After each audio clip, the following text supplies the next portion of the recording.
आओ ਅਸੀਂ ਪਹਿਲਾ ਕਰੰਥੀਆ ਕੱਢ ਲਈਏ 15 ਦੇ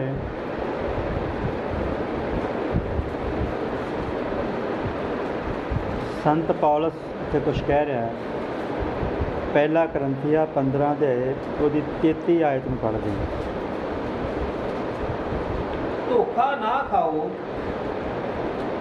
बुरियां संगतां चंगियां चलना नूं विगाड़ देंदियां हन। आओ सारे अखां बंद करो। प्रभु यीशु तेरा धन्नवाद, तेरा शुक्र करते हैं इस घड़ी दे लई, इस समय दे लई। प्रभु हज़ारां लोग इस समय विच नहीं आ सके, तेरा धन्नवाद करते हैं तू सानू बख्शिया। असी तेरी हजूरी विच आए प्रभु, असी जिन्ने लोग तेरी हजूरी विच खड़े हाँ सानू एक मसा दे हेठ लाया। पिता परमेश्वर दा तेरा मसा भरिया वचन साडे हिरदियां दे अंदर जावे, ये हिरदे तब्दील हो जान, ये जीवन अनंत जीवन में चले जान। तेरा आत्मा सानू कायल करे प्रभु, साडे जीवन में सिर्फ तेरी मर्जी पूरी होवे। प्रभु यीशु मसीह नाम च प्रार्थना करते हैं सारे बैठ, सारे बोलो हालेलुया। सारे खुश, प्रभु बरकत दे।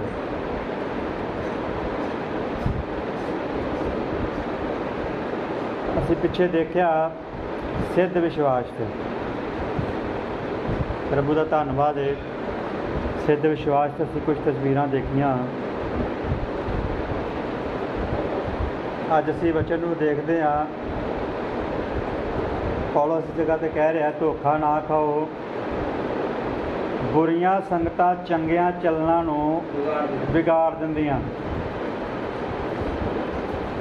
बुरियां जिहड़ियां संगतां हुंदियां ने वो जिहड़े चंगे चाल चलन हुंदे ने उन्हां नूं की करदियां ने, विगाड़ दिंदियां। प्रभु का धन्नवाद है।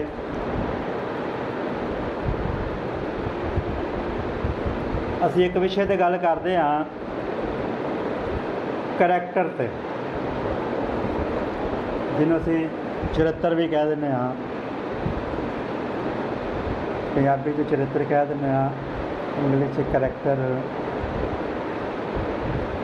करैक्टर का मतलब यही हुंदा भी चाल चलन जिहड़ा जदों असीं किते देखते हाँ कि करैक्टर ते उंगल की जाती है, करैक्टर के बारे गल की जाती है। चाहे वह नौकरी का मसला होवे, चाहे विआह शादी का मसला होवे, किसी भी तरह का मसला होवे, उत्थे करैक्टर की गल की जाती है। भाई इहदा करैक्टर किस तरह का, बोलो हालेलुया। और प्रभु का धन्नवाद है।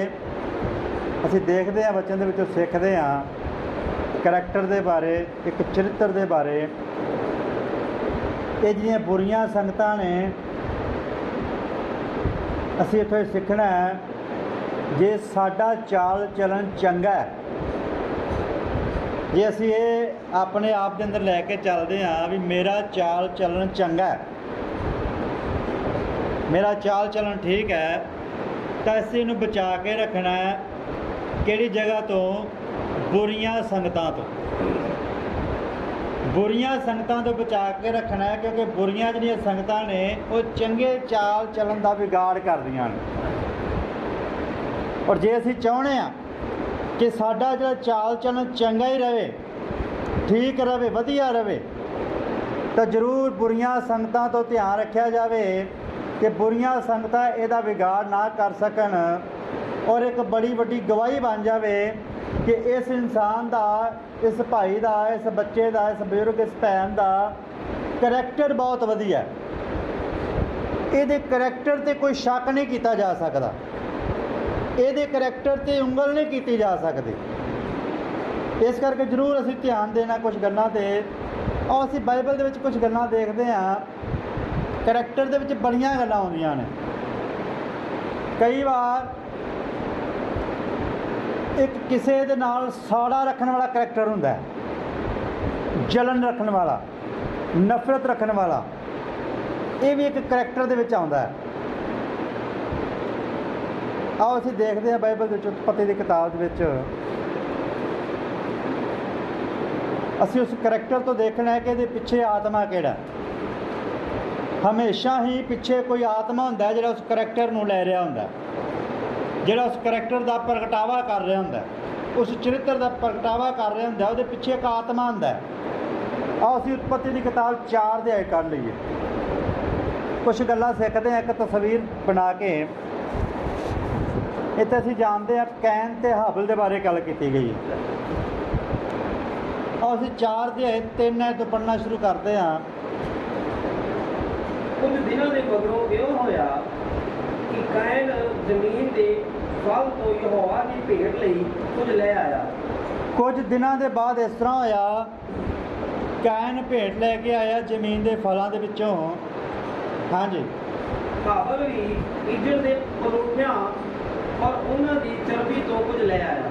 ਹਾਬਲ ਵੀ ਭੇਟ ਲੈ ਕੇ ਆਇਆ ਹੈ। ਹੁਣ ਇੱਥੇ ਅਸੀਂ ਦੋਨਾਂ ਦਾ ਚਰਿੱਤਰ ਦੇਖਣਾ ਹੈ, ਹਾਬਲ ਦਾ ਔਰ ਕੈਨ ਦਾ ਚਰਿੱਤਰ, ਇਹਨਾਂ ਦਾ ਕਰੈਕਟਰ ਦੇਖਣਾ ਹੈ ਕਿ ਪ੍ਰਭੂ ਦੇ ਅੱਗੇ ਜਦੋਂ ਗਏ ਨੇ, ਜਦੋਂ ਪ੍ਰਭੂ ਦੇ ਅੱਗੇ ਇਹਨਾਂ ਦੀ ਪੇਸ਼ੀ ਹੋਈ ਹੈ। ਕਿਉਂਕਿ ਦੇਖੋ, ਇੱਕ ਮਾੜਾ ਕਰੈਕਟਰ ਵੀ ਪ੍ਰਭੂ ਦੇ ਅੱਗੇ ਜਾਵੇਗਾ, ਇੱਕ ਚੰਗਾ ਕਰੈਕਟਰ ਵੀ ਪ੍ਰਭੂ ਦੇ ਅੱਗੇ ਜਾਵੇਗਾ। ਜਿਹੜਾ ਚੰਗਾ ਕਰੈਕਟਰ ਹੋਵੇਗਾ ਉਹਨੂੰ ਪ੍ਰਭੂ ਕਬੂਲ ਕਰ ਲਵੇਗਾ, ਜਿਹੜਾ ਮਾੜਾ ਕਰੈਕਟਰ ਹੋਵੇਗਾ ਉਹਨੂੰ ਰੱਦ ਕਰ ਦਿੱਤਾ ਜਾਵੇਗਾ। ਇਸ ਕਰਕੇ ਇਸ ਧਰਤੀ 'ਤੇ ਤਾਂ ਅਸੀਂ ਦੇਖਦੇ ਹਾਂ ਵੀ ਜੀਵਨ ਅਸੀਂ ਬਿਤਾਉਣੇ ਆ। ਹਾਂ, ਸਾਡਾ ਕਰੈਕਟਰ ਕਈ ਵਾਰ ਸਾਨੂੰ ਨਹੀਂ ਪਤਾ ਹੁੰਦਾ ਅਸੀਂ ਕਿਸ ਤਰ੍ਹਾਂ ਦਾ ਕਰੈਕਟਰ ਲੈ ਕੇ ਚੱਲ ਰਹੇ ਹਾਂ। ਕਈ ਵਾਰੀ ਸਾਨੂੰ ਨਹੀਂ ਪਤਾ ਹੁੰਦਾ, ਸਾਨੂੰ ਲੱਗ ਰਿਹਾ ਹੁੰਦਾ ਵੀ ਅਸੀਂ ਠੀਕ ਚੱਲ ਰਹੇ ਹਾਂ, ਪਰ ਪਤਾ ਉਦੋਂ ਲੱਗਦਾ ਜਦੋਂ ਅਸੀਂ ਪ੍ਰਭੂ ਦੇ ਅੱਗੇ ਪੇਸ਼ ਹੁੰਦੇ ਹਾਂ, ਜਦੋਂ ਉਹਦੀ ਜਗਵੇਦੀ ਦੇ ਅੱਗੇ ਜਾ ਕੇ ਪੇਸ਼ ਹੁੰਦੀ ਹੈ ਭੇਟ। ਇਹ ਭੇਟ ਜਿਹੜੀ ਹੈ ਸਾਡੇ ਜੀਵਨ ਨੂੰ ਦਰਸਾਉਂਦੀ ਹੈ। ਸਾਡਾ ਜੀਵਨ ਇੱਕ ਭੇਟ ਹੈ। ਜਦੋਂ ਅਸੀਂ ਪ੍ਰਭੂ ਦੀ ਹਜ਼ੂਰੀ ਦੇ ਵਿੱਚ ਆਉਣੇ ਆ, ਪ੍ਰਭੂ ਦੇ ਸੱਚੇ ਵਚਨ ਦੇ ਅੱਗੇ ਆਉਣੇ ਆ, ਜਦੋਂ ਇਹ ਭੇਟ ਉੱਤੇ ਲਿਜਾਈ ਜਾਂਦੀ ਹੈ ਤਾਂ ਵਚਨ, ਇਹ ਜਿਹੜਾ ਉਰੀਮ ਤੇ ਥੁਮੀਮ ਹੈ, ਇਹ ਉਰੀਮ ਤੇ ਥੁਮੀਮ ਸਾਡੇ ਬਾਰੇ ਗਵਾਹੀ ਭਰਦਾ ਹੈ। ਉਰੀਮ ਤੇ ਥੁਮੀਮ ਜੇ ਗਵਾਹੀ ਭਰ ਦੇਗਾ ਵੀ ਇਹ ਆਦਮੀ ਠੀਕ ਹੈ ਤਾਂ ਉਹਦੇ 'ਤੇ ਕੋਈ ਸ਼ੱਕ ਨਹੀਂ ਕੀਤਾ ਜਾ ਸਕਦਾ। ਜੇ ਉਰੀਮ ਤੇ ਥਮੀਮ ਨੇ ਤੁਹਾਡੀ ਗਵਾਹੀ ਨਾ ਭਰੀ ਤਾਂ ਉਹ ਆਦਮੀ ਰੱਦ ਕੀਤਾ ਜਾਵੇਗਾ, ਭਾਵੇਂ ਉਹਦੇ ਕਿੰਨੇ ਵੀ ਚੰਗੇ ਕੰਮ ਧਰਤੀ 'ਤੇ ਹੋਣ। ਸਾਨੂੰ ਵਚਨ ਦੇ ਵਿੱਚ ਪਤਾ ਲੱਗੇਗਾ ਕਿ ਸਾਡਾ ਕਰੈਕਟਰ ਕੀ ਹੈ। ਜੇ ਅਸੀਂ ਵਚਨ ਤੋਂ ਬਾਹਰ ਆਪਣੇ ਕਰੈਕਟਰ ਨੂੰ ਕੋਈ ਵੀ ਕੰਮ ਦੇ ਕੇ, ਨਾਮ ਦੇ ਕੇ ਉਹਨੂੰ ਚੰਗਾ ਸਾਬਤ ਕਰਨ ਦੀ ਕੋਸ਼ਿਸ਼ ਕਰਾਂਗੇ ਤਾਂ ਅਸੀਂ ਤਾਂ ਆਪਣੇ ਕਰੈਕਟਰ ਨੂੰ ਕਦੇ ਮਾੜਾ ਨਹੀਂ ਕਹਾਂਗੇ। ਅਸੀਂ ਕਹਾਂਗੇ ਸਾਡਾ ਕਰੈਕਟਰ ਬਿਲਕੁਲ ਠੀਕ ਹੈ। ਪਰ ਵਚਨ ਦੇ ਵਿੱਚ ਆਣ ਕੇ ਜਦੋਂ ਸਾਡਾ ਕਰੈਕਟਰ ਪਰਖਿਆ ਜਾਵੇਗਾ, ਜਦੋਂ ਸਾਡੇ ਕਰੈਕਟਰ ਦੀ ਪਰਖ ਕੀਤੀ ਜਾਵੇਗੀ, ਯਾਨੀ ਕਿ ਜਦੋਂ ਸਾਡੇ ਜੀਵਨ ਦੀ ਭੇਟ ਚੜਾਈ ਜਾਵੇਗੀ, ਕੋਈ ਸਮਾਂ ਆਵੇਗਾ ਅਸੀਂ ਪਰਮੇਸ਼ਰ ਦੇ ਅੱਗੇ ਸਾਰਿਆਂ ਨੇ ਆਪਣੇ ਆਪ ਨੂੰ ਪੇਸ਼ ਕਰਨਾ ਹੈ। ਔਰ ਅਸੀਂ ਦੇਖਦੇ ਹਾਂ ਇਸ ਜਗ੍ਹਾ 'ਤੇ ਹਾਬਲ ਵੀ ਭੇਟ ਲੈ ਕੇ ਆਇਆ ਔਰ ਕੈਨ ਵੀ ਭੇਟ ਲੈ ਕੇ ਆਇਆ। ਹਾਂਜੀ, ਅਤੇ ਯਹੋਵਾ ਨੇ ਹਾਬਲ ਨੂੰ ਔਰ ਉਹਦੀ ਭੇਟ ਨੂੰ ਪਸੰਦ ਕੀਤਾ। ਯਹੋਵਾ ਪਰਮੇਸ਼ਰ ਨੇ ਹਾਬਲ ਨੂੰ ਵੀ ਪਸੰਦ ਕੀਤਾ ਤੇ ਉਹਦੀ ਭੇਟ ਨੂੰ ਵੀ ਪਸੰਦ ਕੀਤਾ। ਬੋਲੋ ਹਾਲੇਲੂਇਆ। ਇਹ ਇੱਕ ਚੰਗੇ ਕਰੈਕਟਰ ਦਾ ਸਬੂਤ ਹੈ, ਇੱਕ ਨਿਸ਼ਾਨ ਹੈ, ਚਿੰਨ੍ਹ ਹੈ ਚੰਗੇ ਕਰੈਕਟਰ ਦਾ, ਜਿਹਨੂੰ ਯਹੋਵਾ ਪਰਮੇਸ਼ਰ ਕਬੂਲ ਕਰ ਰਿਹਾ ਹੈ। ਜੇ ਸਾਡੇ ਜੀਵਨ ਵਿੱਚ ਪ੍ਰਭੂ ਸਾਨੂੰ ਕਬੂਲ ਨਹੀਂ ਕਰ ਰਿਹਾ, ਜੇ ਅਸੀਂ ਪ੍ਰਭੂ ਦੇ ਵਚਨ ਦੇ ਮੁਤਾਬਕ ਆਪਣਾ ਜੀਵਨ ਬਤੀਤ ਨਹੀਂ ਕਰ ਰਹੇ, ਤਾਂ ਭੈਣੋ ਭਾਈਓ ਯਾਦ ਰੱਖੋ ਕਿੰਨਾ ਕੁ ਸਫ਼ਰ ਅਸੀਂ ਧਰਤੀ 'ਤੇ ਬਿਤਾਉਣਾ ਹੈ। ਉਸ ਤੋਂ ਬਾਅਦ ਜਾਣਾ ਤਾਂ ਪ੍ਰਭੂ ਦੇ ਕੋਲ ਹੀ ਹੈ। ਜਦੋਂ ਅਸੀਂ ਪ੍ਰਭੂ ਕੋਲ ਜਾਵਾਂਗੇ, ਜੇ ਮਾੜੇ ਕਰੈਕਟਰ ਦੇ ਨਾਲ ਚਲੇ ਗਏ, ਮਾੜੇ ਚਰਿੱਤਰ ਦੇ ਨਾਲ ਚਲੇ ਗਏ, ਤਾਂ ਸਾਨੂੰ ਰੱਦ ਕੀਤਾ ਜਾਵੇਗਾ। ਇਸ ਜਗ੍ਹਾ 'ਤੇ ਹਾਬਲ ਨੂੰ ਔਰ ਹਾਬਲ ਦੀ ਭੇਟ ਨੂੰ ਕਬੂਲ ਕੀਤਾ ਗਿਆ। ਹਾਂਜੀ, ਪਰ ਕੈਨ ਔਰ ਉਹਦੀ ਭੇਟ ਨੂੰ ਪਸੰਦ ਨਾ ਕੀਤਾ ਗਿਆ। ਕੈਨ ਨੂੰ ਤੇ ਉਹਦੀ ਭੇਟ ਨੂੰ ਦੋਨਾਂ ਨੂੰ ਪਸੰਦ ਨਹੀਂ ਕੀਤਾ ਗਿਆ। ਹਾਂਜੀ, ਸੋ ਕੈਨ ਬਹੁਤ ਕ੍ਰੋਧਵਾਨ ਹੋਇਆ। ਇਸ ਗੱਲ ਦੇ ਵਿੱਚ ਕੈਨ ਨੂੰ ਬੜਾ ਵੱਡਾ ਕ੍ਰੋਧ ਆਇਆ। ਬੋਲੋ ਹਾਲੇਲੂਇਆ। ਅੰਦਰ ਜਲਨ ਦੇ ਨਾਲ ਭਰ ਗਿਆ, ਗੁੱਸੇ ਦੇ ਨਾਲ ਭਰ ਗਿਆ। क्योंकि ਉਹਦੀ ਭੇਟ ਨੂੰ ਉਹਨੂੰ ਸਵੀਕਾਰ ਨਹੀਂ ਕੀਤਾ ਗਿਆ, ਪਸੰਦ ਨਹੀਂ ਕੀਤਾ ਗਿਆ। ਇੱਥੇ ਅਸੀਂ ਦੇਖ ਸਕਦੇ ਹਾਂ ਵੀ ਕੈਨ ਦੇ ਪਿੱਛੇ ਜਿਹੜਾ ਆਤਮਾ ਹੈ, ਇੱਕ ਗੁੱਸੇ ਵਾਲਾ ਆਤਮਾ ਹੈ, ਇੱਕ ਕ੍ਰੋਧੀ ਆਤਮਾ ਹੈ, ਇੱਕ ਅੰਦਰ ਜਲਨ ਰੱਖਣ ਵਾਲਾ ਆਤਮਾ ਹੈ, ਜਿਹੜਾ ਕਿਸੇ ਦੀ ਭੇਟ ਜਦੋਂ ਕਬੂਲੀ ਜਾਂਦੀ ਹੈ ਉਹਨੂੰ ਬਰਦਾਸ਼ਤ ਨਹੀਂ ਕਰ ਪਾ ਰਿਹਾ ਹੈਗਾ। ਲੱਗ ਨਹੀਂ ਸਾਰਿਆਂ ਨੂੰ ਸਮਝ? ਕੈਨ ਨੂੰ ਔਰ ਉਹਦੀ ਭੇਟ ਨੂੰ ਇੱਥੇ ਸਵੀਕਾਰ ਨਹੀਂ ਕੀਤਾ ਗਿਆ, ਇਸ ਕਰਕੇ ਕੈਨ ਨੂੰ ਬਹੁਤ ਜ਼ਿਆਦਾ ਕ੍ਰੋਧ ਆਇਆ, ਬਹੁਤ ਜ਼ਿਆਦਾ ਗੁੱਸਾ ਆਇਆ, ਬਹੁਤ ਜ਼ਿਆਦਾ ਜਲਨ ਦੇ ਨਾਲ ਭਰ ਗਿਆ। ਹਾਂਜੀ, ਔਰ ਉਹਦਾ ਮੂੰਹ ਉਤਰ ਗਿਆ। ਉਹਦਾ ਮੂੰਹ ਉਸੇ ਘੜੀ ਉਤਰ ਗਿਆ। ਹੁਣ ਦੇਖੋ, ਕਈ ਵਾਰ ਸਾਡੇ ਜੀਵਨ ਵਿੱਚ ਵੀ ਕਈ ਹਾਲਾਤ ਆਉਂਦੇ ਨੇ, ਜੇ ਕਿਤੇ ਲੱਗੇ ਸਾਡੇ ਜੀਵਨ ਵਿੱਚ ਇਸ ਤਰ੍ਹਾਂ ਦਾ ਕੈਨ ਵਾਲਾ ਸੁਭਾਅ ਹੈ, ਜੇ ਕੈਨ ਤਰ੍ਹਾਂ ਸਾਡਾ ਵੀ ਮੂੰਹ ਕਿਤੇ ਉਤਰ ਰਿਹਾ, ਸਾਡੇ ਅੰਦਰ ਵੀ ਜਲਨ ਹੈ, ਨਫ਼ਰਤ ਹੈ ਕਿਸੇ ਦੇ ਪ੍ਰਤੀ, ਤਾਂ ਤੁਸੀਂ ਝੱਟ ਵੇਖ ਲੈਣਾ ਵੀ ਪਿੱਛੇ ਆਤਮਾ ਕਿਹੜਾ, ਉਹਦੇ ਪਿੱਛੇ ਕੈਨ ਵਾਲਾ ਆਤਮਾ ਹੋਵੇਗਾ। ਇੱਕ ਕਰੈਕਟਰ ਜਿਹੜਾ ਹੈ, ਜਦੋਂ ਬਚਨ ਦੇ ਅੱਗੇ ਅਸੀਂ ਆਉਣੇ ਆ, ਪਿੱਛੇ ਆਤਮਾ ਦੱਸਦਾ ਕਿਹੜਾ। ਜੇ ਪਰਮੇਸ਼ਰ ਦਾ ਆਤਮਾ ਹੋਵੇਗਾ ਤਾਂ ਪਰਮੇਸ਼ਰ ਦਾ ਆਤਮਾ ਨੂੰ ਝੱਟ ਕਬੂਲ ਕਰ ਲਵੇਗਾ। ਜੇ ਕੈਨ ਵਾਲਾ ਆਤਮਾ, ਲੂਸੀਫਰ ਵਾਲਾ ਆਤਮਾ, ਦੁਸ਼ਟ ਆਤਮਾ ਹੋਵੇਗਾ ਤਾਂ ਉਸ ਭੇਟ ਨੂੰ ਸਵੀਕਾਰ ਨਹੀਂ ਕੀਤਾ ਜਾਵੇਗਾ। ਔਰ ਜਦ ਕਿ ਉਹਨੂੰ ਸਵੀਕਾਰ ਨਹੀਂ ਕੀਤਾ ਗਿਆ, ਉਹਨੇ ਆਪਣੀ ਗਲਤੀ ਨਹੀਂ ਦੇਖਣੀ, ਉਲਟਾ ਉਹਨੇ ਦੂਸਰੇ 'ਤੇ ਗੁੱਸਾ ਕਰਨਾ ਵੀ ਇਹਨੂੰ ਕਿਉਂ ਸਵੀਕਾਰ ਕੀਤਾ ਗਿਆ।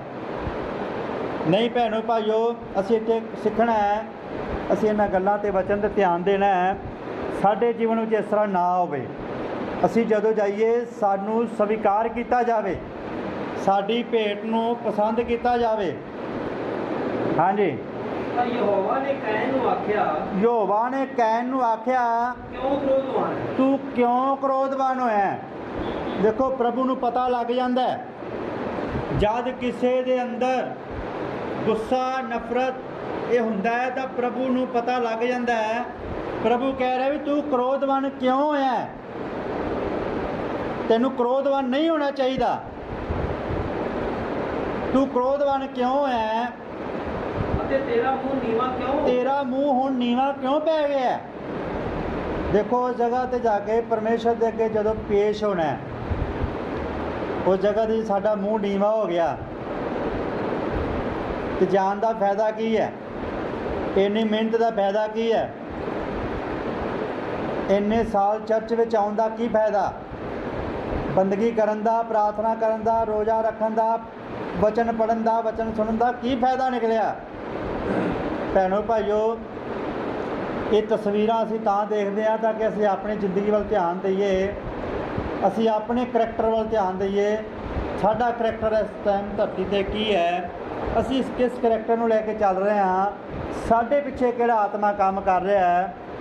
ਜਦੋਂ ਕੈਨ ਦਾ ਮੂੰਹ ਉਤਰ ਗਿਆ ਹੈ ਤਾਂ ਪਰਮੇਸ਼ਰ ਉਹਦੇ ਨਾਲ ਗੱਲ ਕਰ ਰਿਹਾ ਵੀ ਤੇਰਾ ਮੂੰਹ ਕਿਉਂ ਉਤਰਿਆ? ਤੂੰ ਇੰਨਾ ਕ੍ਰੋਧਵਾਨ ਕਿਉਂ ਹੋਇਆ? ਤੇਰੇ ਅੰਦਰ ਇੰਨਾ ਗੁੱਸਾ ਨਹੀਂ ਆਉਣਾ ਚਾਹੀਦਾ।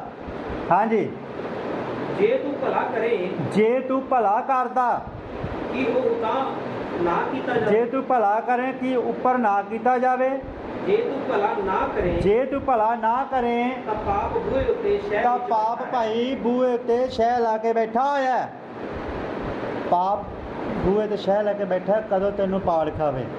ਹਾਂਜੀ, ਤੇ ਉਹ ਤੈਨੂੰ ਲੋਚਦਾ ਹੈ। ਹਾਂਜੀ, ਪਰ ਤੂੰ ਉਹਦੇ ਉੱਤੇ ਪਰਬਲ ਹੋ। ਬੋਲੋ ਹਾਲੇਲੂਇਆ। ਅੱਜ ਲੋਕ ਸ਼ੈਤਾਨ ਤੇ ਪਰਬਲ ਹੋਣ ਦੀ ਬਜਾਏ, ਕਿਉਂਕਿ ਜਿੱਤਣਾ ਤਾਂ ਅਸੀਂ ਸ਼ੈਤਾਨ ਨੂੰ ਹੈ, ਪਰ ਸ਼ੈਤਾਨ ਇੰਨਾ ਭਰਮਾ ਦਿੰਦਾ ਲੋਕਾਂ ਨੂੰ, ਉਹ ਸ਼ੈਤਾਨ ਤੇ ਪਰਬਲ ਹੋਣ ਦੀ ਬਜਾਏ ਅੰਦਰ ਨਫ਼ਰਤ ਰੱਖ ਕੇ, ਜਲਨ ਰੱਖ ਕੇ, ਉਹ ਆਪਣੇ ਹੀ ਭਾਈਆਂ ਭੈਣਾਂ 'ਤੇ ਤਰਾਜ ਦਿਖਾਉਂਦੇ ਨੇ, ਨਾਰਾਜ਼ਗੀ ਦਿਖਾਉਂਦੇ ਨੇ, ਗੁੱਸਾ ਦਿਖਾਉਂਦੇ ਨੇ। ਕਿਉਂ? ਕਿਉਂਕਿ ਉਹਨਾਂ ਦੀ ਭੇਟ ਸਵੀਕਾਰ ਨਹੀਂ ਕੀਤੀ ਗਈ। ਜੇ ਭੇਟ ਨਹੀਂ ਸਵੀਕਾਰ ਕੀਤੀ ਗਈ ਤਾਂ ਦੂਸਰੇ ਦਾ ਕੀ ਕਸੂਰ ਹੈ? ਤੁਸੀਂ ਆਪਣੇ ਜੀਵਨ ਵੱਲ ਧਿਆਨ ਦਿਓ, ਤੁਸੀਂ ਆਪਣੇ ਕਰੈਕਟਰ 'ਤੇ ਧਿਆਨ ਦਿਓ, ਤੁਸੀਂ ਆਪਣੇ ਚਰਿੱਤਰ 'ਤੇ ਧਿਆਨ ਦਿਓ। ਕਿਸੇ ਵੱਲ ਅਸੀਂ ਉਂਗਲ ਕਿਉਂ ਕਰਦੇ ਹਾਂ ਜਦੋਂ ਸਾਡਾ ਖੁਦ ਦਾ ਜੀਵਨ ਠੀਕ ਨਹੀਂ ਹੈ? ਤਾਂ ਇਸ ਜਗ੍ਹਾ 'ਤੇ ਕੈਨ ਦਾ ਜਿਹੜਾ ਕ੍ਰੋਧ ਹੈ ਉਹ ਨਜਾਇਜ਼ ਸੀਗਾ। परमेश्वर ने आख्या तेरा क्रोध एवें नहीं होना चाहिए, जे तू भला करदा तो उपर भी हो जाना सीगा। हाँ जी। फिर कैन ने अपने भरा हावल नूं कुछ कहा। फिर कैन ने अपने भरा हाबल दे अंदर नफरत रखी, जलन रखी, मौका ढूंढदा सीगा, मौका लभ रहा सीगा भी हाबल नूं किसे ना किसे तरीके इस रास्ते विचों हटाया जावे। रास्ते तो हटाउण दे लई फिर लोग मौका लभदे ने। क्यों? क्योंकि पिछे आत्मा जिहड़ा जलन रखने वाला आत्मा है, नफरत करने वाला आत्मा है, भाई भाई नाल लड़न वाला आत्मा है। जो आत्मा जदों आ जाता है हमेशा ही वो अपने भाई नूं रास्ते विचों हटाउण दी कोशिश करेगा। तो वो जदों मौका इस तरह का लभ जाता है फिर कदे लिहाज नहीं करेगा। जदों पिछे आत्मा गलत आ जाता है, नफरत वाला, जलन वाला, ईर्खा वाला आत्मा आ जाता है तो किसी का लिहाज नहीं करता, उन्होंने परमेश्वर का डर नहीं हुंदा। हाँ जी। जब वो खेत विच सन तां इहो होया हाँ जी। कि कैन ने अपने भरा हावल दे विरुद्ध उठ के ਉਹਨੂੰ मार चुकिया। बोलो हालेलुया। देखो नफरत इन्नी वध गई है, क्रोध इन्ना वध गया है, हाबल नूं अपने भरा नूं उहने मार ही सुटिया। महसूस करन दी बजाए, गलती मनन दी बजाए होर एक गलत कदम चक लिया, किसी का खून कर दिता, जद कि बाइबल मना करती है खून करन को। जे तेरे भाई दे नाल वैर है तो एक वैरी नूं खूनी किया गया। बाइबल दस रही है यूहन्ना दी पत्रियां दे विच एक वैरी नूं की किया गया, खूनी किया गया और इन्हें खून कर ही दिता। शरीरक तौर पर एक तस्वीर है जी अज आत्मिक तौर पर इन्हां दिनां दे विच असीं देखनी है। आत्मिक तौर पर जिहड़े भाई भाई नाल वैर रख रहे हैं, जिन्हां दे अंदर भाई भाई दे प्रति वैर है, वो खूनी है। ਉਹਦੇ ਪਿੱਛੇ आत्मा ਕਿਹੜਾ है? ਕਹਿਣ वाला आत्मा ਜਿਹੜਾ अपने भाई ਨੂੰ मार सकता है। बोलो हालेलुया। ਜਦੋਂ ही तुसी ये तस्वीर किते देखो किसी भाई विच, किसी विश्वासी विच, किसी भी कलीसिया के मैंबर विच, ਜਦੋਂ ये तस्वीर तुसी वैर वाली, ईर्खा वाली वेखो तो पिछे झट वेख लो किहड़ा आत्मा चल रहा है। कहण वाला आत्मा जो पिछे चल रहा है। कहण की भेंट स्वीकार नहीं की गई, उन्हें अपने चाल चलन वाल ध्यान नहीं दिता, मैं गलत चल रहा, अपने करैक्टर वाल ध्यान नहीं दिता, चरित्र वाल ध्यान नहीं दिता, मैं ठीक नहीं कर रहा, अपने भाई ते क्रोधवान हो गया। उसकी भेंट नूं क्यों स्वीकार किया गया? ये तो प्रभु की देन है। प्रभु जिन्हों कबूल करता है तो प्रभु की मर्जी है। प्रभु के अगे जो साडा जीवन ठीक है तो प्रभु सानू कबूल करेगा, नहीं तो सानू उत्थे जगह ते नीवा होना पवेगा। इस करके भैनों भाईओ इन्हां दिनां दे विच भी असीं कुछ इस तरह की तस्वीरां देख रहे हैं जो आत्मिक तौर पर भाई भाई नाल वैर कर रहा है, कलीसिया कलीसिया नाल वैर कर रही है, विश्वासी विश्वासी नाल वैर कर रहा है। तो ये किहड़ा आत्मा है? जिहड़ा वैर करने वाला आत्मा वो कहण दा आत्मा है, वो परमेश्वर का आत्मा नहीं है। भावें वो कितना सोहना प्रचार करता होवे, भावें कितना सोहना प्रार्थना विच उहदा जीवन होवे, भावें कितना सोहना रोज़िਆਂ ਦੇ ਵਿੱਚ चल रहा होवे, भावें कितना भी उहदे कोल प्रभु ने, देखो प्रभु ने तो देखा ही हुंदा है उहदे जीवन में भी किस तरह काम कर रहा है। कई बार सानू लगता हुंदा भी सानू कुछ नहीं हो रहा, प्रभु एक मौका दे रहा हुंदा है। पर भैनों भाईओ आत्मिक तौर पर असीं एक तस्वीर देखनी है जिहड़ी अज किसी नाल वैर करती है, वो परमेश्वर का आत्मा नहीं है, वो कैन का आत्मा है। जे कैन का आत्मा अज काम कर रहा है तो उस कैन के आत्मा के नाल लड़ो, जित प्राप्त करो उहदे नाल, प्रबल हो। कैन नूं ने कहा तू उस आत्मा ते प्रबल हो। अज असीं शैतान ते जित पाउणी है, ना कि अपने भाइयों के प्रति किसी नाल वैर रखना है, ईर्खा रखनी है। देखो जे असीं अब्राहम की संतान हाँ तो अब्राहम के अंदर भाई के प्रति प्यार सीगा, भावें वखरा रह रहा सीगा पर भाई दे लई लड़िया हो जाके, हालांकि उन्होंने खतरा मुल लेना पिया। बोलो हालेलुया। आमीन।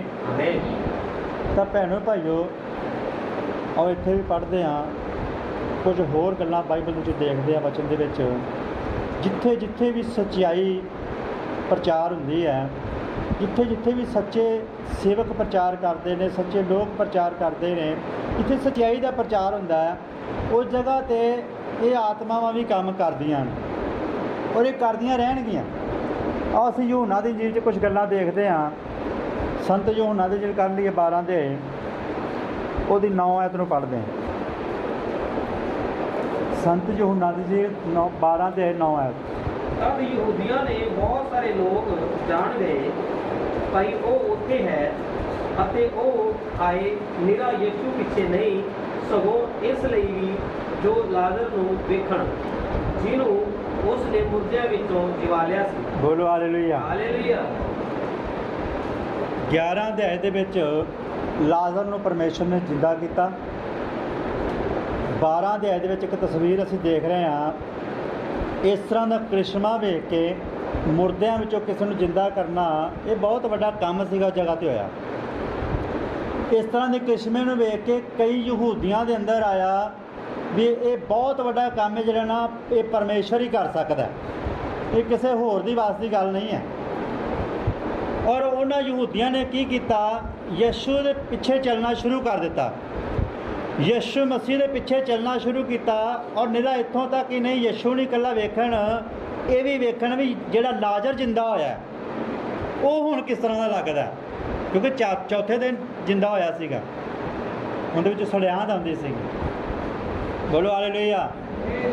ਹੁਣ ਇਸ ਤਰ੍ਹਾਂ ਦੇ ਜਦੋਂ ਕੰਮ ਹੁੰਦੇ ਨੇ, ਇਸ ਤਰ੍ਹਾਂ ਦੇ ਸੱਚਾਈ ਵਾਲੇ ਕੰਮ ਜਦੋਂ ਪਰਮੇਸ਼ਰ ਦਾ ਕਿਤੇ ਕੰਮ ਹੁੰਦਾ ਹੈ, ਜਦੋਂ ਇਸ ਤਰ੍ਹਾਂ ਦਾ ਵੀ ਕੰਮ ਹੁੰਦਾ ਤਾਂ ਆਤਮਿਕ ਤੌਰ 'ਤੇ ਅਸੀਂ ਅੱਜ ਵੀ ਦੇਖੀਏ ਜਿੱਥੇ ਕਿਤੇ ਪਰਮੇਸ਼ਰ ਦੇ ਮੌਜਜ਼ੇ ਹੁੰਦੇ ਨੇ, ਜਿੱਥੇ ਪਰਮੇਸ਼ਰ ਦੀ ਸਾਮਰਥ ਕੰਮ ਕਰਦੀ ਹੈ ਤਾਂ ਉਹ ਲੋਕਾਂ ਨੂੰ ਆਪਣੇ ਵੱਲ ਖਿੱਚਦੀ ਹੈ।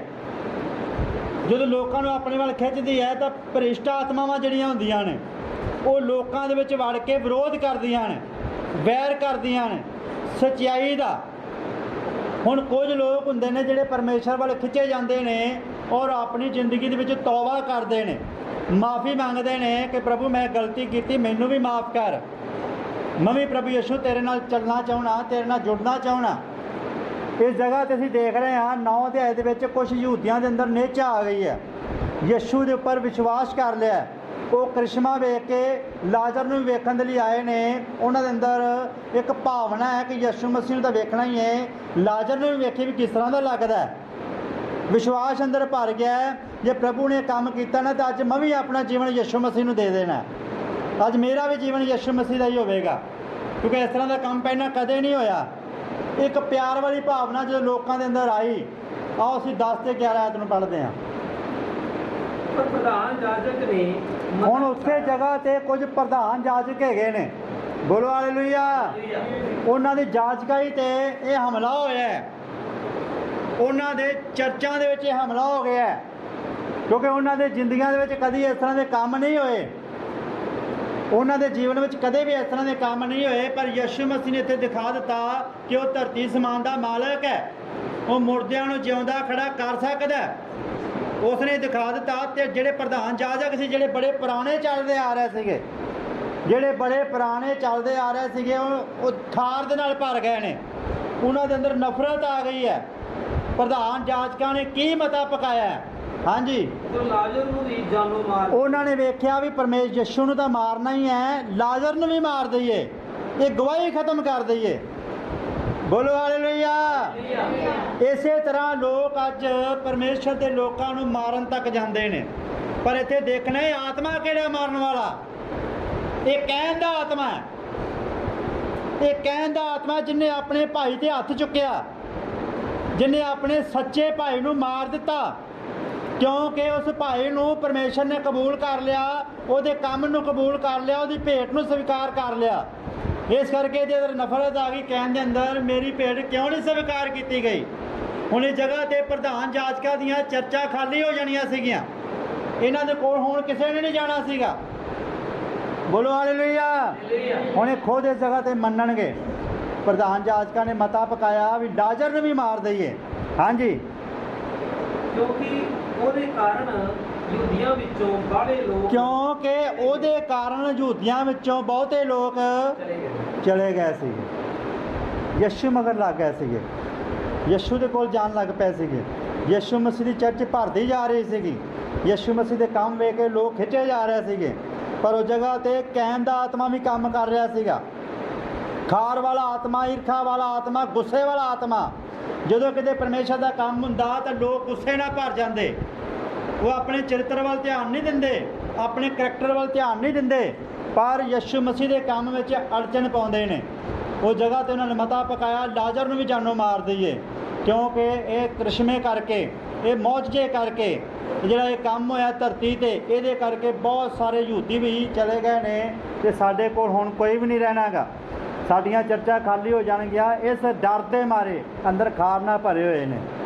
ਤਾਂ ਭੈਣੋ ਭਾਈਓ, ਇਹ ਖਾਰ, ਇਹ ਈਰਖਾ, ਇਹ ਸਰੀਰ ਦੇ ਕੰਮ ਨੇ। ਜਦੋਂ ਅਸੀਂ ਕੰਮਾਂ ਨੂੰ ਪੜ੍ਹਾਂਗੇ, ਗਲਾਤੀਆਂ ਦੀ ਪੱਤਰੀ ਵਿੱਚ ਇਹ ਕੰਮ ਦੱਸੇ ਗਏ ਨੇ, ਉੱਥੇ ਖਾਰ ਲਿਖਿਆ ਹੋਇਆ। ਸਰੀਰ ਦਾ ਕੰਮ ਖਾਰ ਹੈ, ਸਰੀਰ ਦਾ ਕੰਮ ਕ੍ਰੋਧ ਹੈ। ਇਹ ਖਾਰ ਕਿੱਥੋਂ ਆਉਂਦੀ ਹੈ, ਕ੍ਰੋਧ ਕਿੱਥੋਂ ਆਉਂਦਾ? ਸਰੀਰ ਦੇ ਵਿੱਚੋਂ। ਸਰੀਰ ਨੂੰ ਕੌਣ ਇਸਤੇਮਾਲ ਕਰ ਰਿਹਾ? ਬੁਰਾ ਆਤਮਾ। ਧੋਖਾ ਨਾ ਖਾਓ, ਬੁਰੀਆਂ ਸੰਗਤਾਂ ਚੰਗੇ ਚੱਲਣਾ ਨੂੰ ਵਿਗਾੜ ਦਿੰਦੀਆਂ ਨੇ।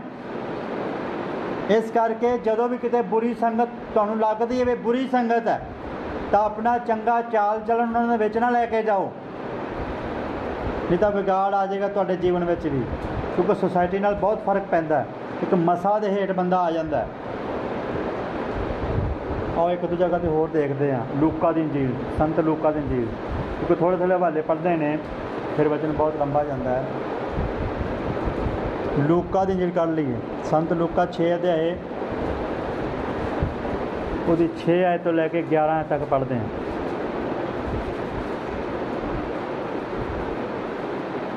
ਇੱਕ ਹੋਰ ਸਬਤ ਦੇ ਦਿਨ ਇਉਂ ਹੋਇਆ, ਯਸ਼ੂ ਮਸੀਹ ਸਬਤ ਦੇ ਦਿਨ ਕੰਮ ਕਰਦਾ ਸੀਗਾ।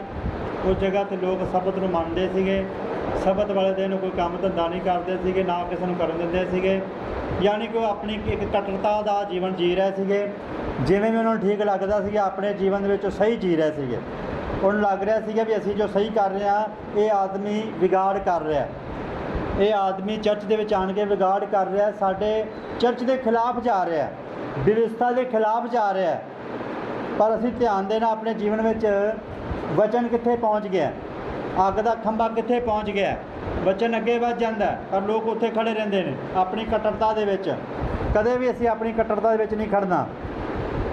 ਉਹ ਜਗ੍ਹਾ ਤੇ ਸਬਤ ਵਾਲੇ ਦਿਨ ਯਿਸੂ ਮਸੀਹ ਕੰਮ ਕਰ ਰਿਹਾ ਸੀਗਾ। ਹਾਂਜੀ, ਇੱਕ ਹੋਰ ਸਬਤ ਦੇ ਦਿਨ ਇਉਂ ਹੋਇਆ, ਹਾਂਜੀ ਭਾਈ ਇਹ ਸਮਾਜ ਵਿੱਚ ਜਾ ਕੇ ਉਪਦੇਸ਼ ਦੇਣ ਲੱਗਾ। ਹਾਂਜੀ, ਔਰ ਉੱਥੇ ਇੱਕ ਮਨੁੱਖ ਸੀ ਜਿਹਦਾ ਸੱਜਾ ਹੱਥ ਸੁੱਕਿਆ ਹੋਇਆ ਸੀ। ਉਹਦਾ ਹੱਥ ਸੁੱਕਾ ਹੋਇਆ ਹੈ, ਸੱਜਾ ਹੱਥ, ਔਰ ਇਹ ਦਿਨ ਹੈ ਸਬਤ ਦਾ ਦਿਨ। ਹਾਂਜੀ, ਗ੍ਰੰਥੀ ਔਰ ਫਰੀਸੀ ਉਹਦੀ ਤਾੜ ਵਿੱਚ ਲੱਗੇ ਹੋਏ ਸੀ। ਗ੍ਰੰਥੀ ਔਰ ਫਰੀਸੀ ਉਹਦੀ ਤਾੜ ਵਿੱਚ ਸੀਗੇ। ਦੇਖੋ, ਕਈ ਲੋਕ ਇੱਕ ਤਾੜ ਦੇ ਵਿੱਚ ਆਉਂਦੇ ਨੇ, ਨਾ ਕਿ ਪਰਮੇਸ਼ਰ ਦਾ ਵਚਨ ਸੁਣਨ ਆਉਂਦੇ ਨੇ, ਨਾ ਕਿ ਪਰਮੇਸ਼ਰ ਦੇ ਕੰਮ ਵੇਖਣ ਆਉਂਦੇ ਨੇ। ਕੁਝ ਲੋਕ ਤਾੜ ਦੇ ਵਿੱਚ ਹੁੰਦੇ ਨੇ, ਯਾਨੀ ਕਿ ਗਲਤੀ ਲੱਭਣ ਦੇ ਵਿੱਚ ਹੁੰਦੇ ਨੇ ਵੀ ਇਹਦੇ ਮੂੰਹ ਕੋਈ ਗੱਲ ਨਿਕਲੇ ਅਸੀਂ ਉਹਦਾ ਇਸ਼ੂ ਬਣਾਈਏ, ਇਹਦੇ ਮੂੰਹ ਦੇ ਵਿੱਚ ਕੋਈ ਗੱਲ ਨਿਕਲੇ ਅਸੀਂ ਉਹਦਾ ਮੁੱਦਾ ਬਣਾਈਏ, ਉਸ ਗੱਲ ਨੂੰ ਲੈ ਕੇ ਫੈਲਾ ਦਈਏ ਇਸ ਆਦਮੀ ਨੇ ਇਹ ਕਿਹਾ, ਇਸ ਆਦਮੀ ਨੇ ਇਹ ਕਿਹਾ। ਉਹਨਾਂ ਦੇ ਅੰਦਰ ਜਿਹੜਾ ਆਤਮਾ ਕੰਮ ਕਰ ਰਿਹਾ ਸੀਗਾ, ਅਸੀਂ ਦੇਖ ਰਹੇ ਹਾਂ ਵੀ ਇਹ ਆਤਮਾ ਜਿਹੜਾ ਅੱਜ ਵੀ ਇਹਨਾਂ ਦਿਨਾਂ ਵਿੱਚ ਕੰਮ ਕਰ ਰਿਹਾ, ਇਹਨਾਂ ਦਿਨਾਂ ਵਿੱਚ ਵੀ ਇਹ ਆਤਮਾ ਕੰਮ ਕਰ ਰਿਹਾ। ਇਸ ਤਸਵੀਰ ਅਸੀਂ ਤਾਂ ਦੇਖ ਰਹੇ ਹਾਂ ਤਾਂ ਕਿ ਤੁਹਾਨੂੰ ਅੱਜ ਦੇ ਦਿਨਾਂ ਵਿੱਚ ਪਤਾ ਲੱਗ ਜਾਵੇ ਵੀ ਆਤਮਾ ਕਿਹੜਾ ਕਿਹੜਾ ਹੈ, ਪਰਮੇਸ਼ਰ ਦਾ ਆਤਮਾ ਕਿਹੜਾ ਹੈ ਤੇ ਦੁਸ਼ਟ ਦਾ ਆਤਮਾ ਕਿਹੜਾ ਹੈ। ਦੁਸ਼ਟ ਦਾ ਆਤਮਾ ਖਾਰ ਕਰਨੀ, ਈਰਖਾ ਕਰਨੀ, ਵੈਰ ਕਰਨਾ। ਤਾਂ ਭੈਣੋ ਭਾਈਓ, ਇਹ ਜਿਹੜੀਆਂ ਗੱਲਾਂ ਨੇ ਇਸ ਜਗ੍ਹਾ ਤੇ ਸਬਤ ਵਾਲੇ ਦਿਨ, ਭਾਵੇਂ ਉਹ ਸਬਤ ਵਾਲੇ ਦਿਨ ਹੀ ਕੰਮ ਹੋ ਰਿਹਾ। ਯਿਸੂ ਮਸੀਹ ਨੇ ਕਿਹਾ ਵੀ ਸਬਤ ਦੇ ਦਿਨ ਦਾ ਮਾਲਕ ਮੈਂ ਆ। ਸਬਤ ਦੇ ਦਿਨ ਦਾ ਮਾਲਕ ਉੱਥੇ ਖੜਾ ਹੈ, ਲੇਕਿਨ ਉਹ ਸਬਤ ਦੇ ਦਿਨ ਨੂੰ ਲੈ ਕੇ ਚੱਲ ਰਹੇ ਨੇ, ਮਾਲਕ ਨੂੰ ਤਾਂ ਪੁੱਛ ਹੀ ਨਹੀਂ ਰਹੇ ਗੇ। ਸਾਡੇ ਜੀਵਨ ਦਾ ਮਾਲਕ ਹੈ ਯਿਸੂ ਮਸੀਹ, ਔਰ ਅਸੀਂ ਆਪਣੇ ਜੀਵਨ ਦੇ ਕਿਉਂ ਫਿਰ ਇੰਨਾ ਘਮੰਡ ਕਰੀਏ ਜਦੋਂ ਮਾਲਕ ਕੋਲ ਹੈ। ਬੋਲੋ ਹਾਲੇਲੂਇਆ। ਘਮੰਡ ਕਰੇ ਤੇ ਮਾਲਕ ਕਰੇ ਵੀ ਇਹ ਮੇਰਾ ਜੀਵਨ ਹੈ, ਮੈਂ ਇਹਨੂੰ ਕਿਸ ਤਰ੍ਹਾਂ ਵੀ ਇਸਤੇਮਾਲ ਕਰਾਂ। ਇਸ ਕਰਕੇ ਸਾਡੇ ਜੀਵਨ ਤੇ ਸਾਡਾ ਵੀ ਕੋਈ ਘਮੰਡ ਨਹੀਂ ਹੈ। ਯਿਸੂ ਮਸੀਹ ਨੇ ਕਿਹਾ ਤੁਸੀਂ ਆਪਣੇ ਵਾਲ ਵੀ ਨਹੀਂ ਵਧਾ ਸਕਦੇ, ਉਹ ਵੀ ਗਿਣੇ ਹੋਏ ਨੇ। ਚਿੱਟੇ ਤੋਂ ਕਾਲਾ ਨਹੀਂ ਕਰ ਸਕਦੇ ਤੇ ਕਿਉਂ ਚਿੱਟਾ ਕਰਦੇ ਬਾਕੀ ਕੰਮਾਂ ਦੇ। ਇਸ ਕਰਕੇ ਸਾਡੀ ਜ਼ਿੰਦਗੀ ਦੇ ਵਿੱਚ ਸਿਰਫ ਯਿਸੂ ਮਸੀਹ ਅਧਿਕਾਰੀ ਹੈ। ਉਹ ਹੀ ਰਾਜ ਕਰੇ, ਜੋ ਉਹਦਾ ਕੰਮ ਬਣਦਾ ਹੈ ਉਹ ਕਰੇ, ਜਿਵੇਂ ਉਹਨੂੰ ਚੰਗਾ ਲੱਗਦਾ ਸਾਡੇ ਜੀਵਨ ਨੂੰ ਉਵੇਂ ਇਸਤੇਮਾਲ ਕਰੇ। ਸਾਡਾ ਕੋਈ ਜ਼ੋਰ ਨਹੀਂ ਹੈ ਸਾਡੇ ਜੀਵਨ ਤੇ। ਇਸ ਕਰਕੇ ਅਸੀਂ ਆਪਣੇ ਜੀਵਨ ਵੱਲ ਧਿਆਨ ਦੇਣਾ ਹੈ ਕਿ ਜਿੱਥੇ ਅਸੀਂ ਹੈਗੇ ਹਾਂ ਪ੍ਰਭੂ ਸਾਨੂੰ ਇਸਤੇਮਾਲ ਕਰ ਰਿਹਾ ਹੈ। ਪ੍ਰਭੂ ਦਾ ਧੰਨਵਾਦ ਹੈ, ਅਸੀਂ ਸ਼ੁਕਰ ਕਰਨਾ ਹੈ ਪ੍ਰਭੂ ਦਾ। ਪ੍ਰਭੂ ਕੋਈ ਗੱਲ ਨਹੀਂ, ਜਿਵੇਂ ਤੂੰ ਠੀਕ ਸਮਝਦਾ ਹੈ ਸਾਡੇ ਨਾਲ ਉਵੇਂ ਹੀ ਹੋਵੇ।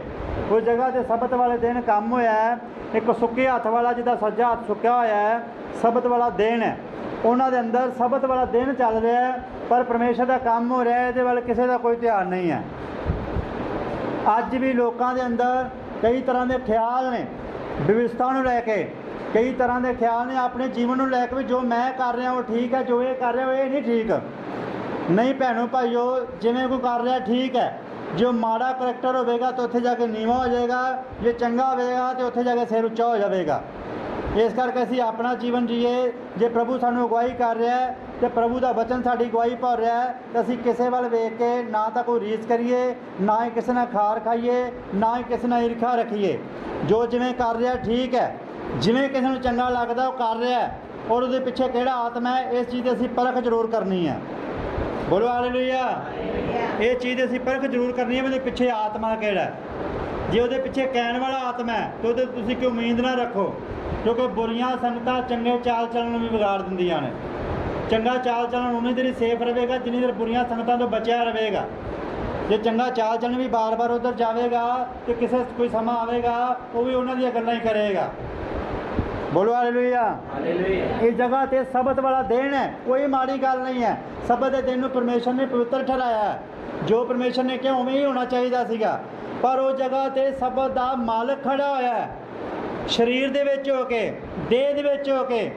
ਉਹਨਾਂ ਨੂੰ ਇਹ ਪਹਿਚਾਨ ਨਹੀਂ ਹੈ। ਜਦੋਂ ਸਬਤ ਦਾ ਮਾਲਕ ਹੀ ਸਾਡੇ ਕੋਲ ਆ ਗਿਆ ਤਾਂ ਅਸੀਂ ਸਬਤ ਦੇ ਦਿਨ ਕੋਲ ਲੈਣਾ ਕੀ ਹੈ। ਜਦੋਂ ਇਸ ਜੀਵਨ ਦਾ ਮਾਲਕ ਆ ਗਿਆ, ਹੁਣ ਭਾਵੇਂ ਮਰੇ ਤੇ ਭਾਵੇਂ ਜੀਵੇ, ਤੁਸੀਂ ਉਹਦੇ ਕੋਲ ਨਾ ਡਰੋ ਜਿਹੜਾ ਸਰੀਰ ਨੂੰ ਮਾਰ ਸਕਦਾ ਹੈ। ਉਹਦੇ ਕੋਲ ਡਰੋ ਜਿਹੜਾ ਸਰੀਰ ਨੂੰ ਵੀ ਮਾਰ ਸਕਦਾ, ਤੁਹਾਡੇ ਆਤਮਾ ਨੂੰ ਵੀ ਨਰਕ 'ਚ ਪਹੁੰਚਾ ਸਕਦਾ ਹੈ। ਇਸ ਕਰਕੇ ਜਦੋਂ ਯਿਸੂ ਮਸੀਹ ਸਾਡੇ ਨਾਲ ਹੈ, ਬਚਨ ਸਾਡੇ ਨਾਲ ਹੈ, ਸਾਨੂੰ ਕਿਸੇ ਦਾ ਕੋਈ ਡਰ ਨਹੀਂ ਹੈ। ਜੇ ਕਿਤੇ ਮੌਤ ਵੀ ਆ ਜਾਂਦੀ ਹੈ ਸਾਨੂੰ ਤਾਂ ਵੀ ਡਰ ਨਹੀਂ ਹੈ। ਲੱਗੀ ਸਾਰਿਆਂ ਨੂੰ ਸਮਝ। ਇਸ ਜਗ੍ਹਾ ਤੇ ਕੁਝ ਇਸ ਤਰ੍ਹਾਂ ਦੀ ਕਹਾਣੀ ਵਾਪਰੀ ਹੈ। ਯਿਸੂ ਮਸੀਹ ਕੰਮ ਕਰ ਰਿਹਾ ਔਰ ਕੰਮ ਵੀ ਸਬਤ ਵਾਲੇ ਦਿਨ ਹੀ ਕਰ ਰਿਹਾ। ਇੱਕ ਬੰਦੇ ਦਾ ਸੱਜਾ ਹੱਥ ਸੁੱਕਾ ਹੋਇਆ ਸੀਗਾ। ਹਾਂਜੀ, ਗ੍ਰੰਥੀ ਔਰ ਫਰੀਸੀ ਉਹਦੀ ਤਾੜ ਵਿੱਚ ਲੱਗੇ ਹੋਏ ਸਨ। ਭਾਈ ਵੇਖੀਏ ਉਹ ਸਬਤ ਦੇ ਦਿਨ ਚੰਗਾ ਕਰੇਗਾ ਕਿ ਨਹੀਂ। ਹਾਂ, ਉਹ ਸਬਤ ਦੇ ਦਿਨ ਚੰਗਾ ਕਰੇਗਾ ਕਿ ਨਹੀਂ ਕਰੇਗਾ। ਕਈ ਲੋਕ ਇਸ ਤਾੜ ਦੇ ਵਿੱਚ ਰਹਿੰਦੇ ਨੇ ਵੀ ਇਹ ਅੱਜ ਕਰਦਾ ਕੀ ਹੈ, ਇਹ ਅੱਜ ਪ੍ਰਚਾਰ ਕੀ ਕਰਦਾ, ਇਹ ਅੱਜ ਗੀਤ ਕਿਹੜਾ ਬੋਲਦਾ, ਇਹ ਅੱਜ ਪ੍ਰਾਰਥਨਾ ਕਿਵੇਂ ਕਰਦਾ, ਇਹ ਅੱਜ ਇਹ ਕੰਮ ਕਿਵੇਂ ਕਰਦਾ। ਕਈ ਇਸ ਤਾੜ ਦੇ ਵਿੱਚ ਰਹਿੰਦੇ ਨੇ। ਇਹ ਕੰਮ ਸਾਡਾ ਨਹੀਂ ਹੈ। ਸਾਡਾ ਕੰਮ ਹੈ ਆਪਣਾ ਜੀਵਨ ਪ੍ਰਭੂ ਦੇ ਅੱਗੇ ਪੇਸ਼ ਕਰਨਾ। ਦੋ ਜਣੇ ਪ੍ਰਾਰਥਨਾ ਕਰਨ ਗਏ, ਇੱਕ ਨੇ ਆਪਣਾ ਕਰੈਕਟਰ ਆਪਣੇ ਹਿਸਾਬ ਨਾਲ ਪੇਸ਼ ਕੀਤਾ।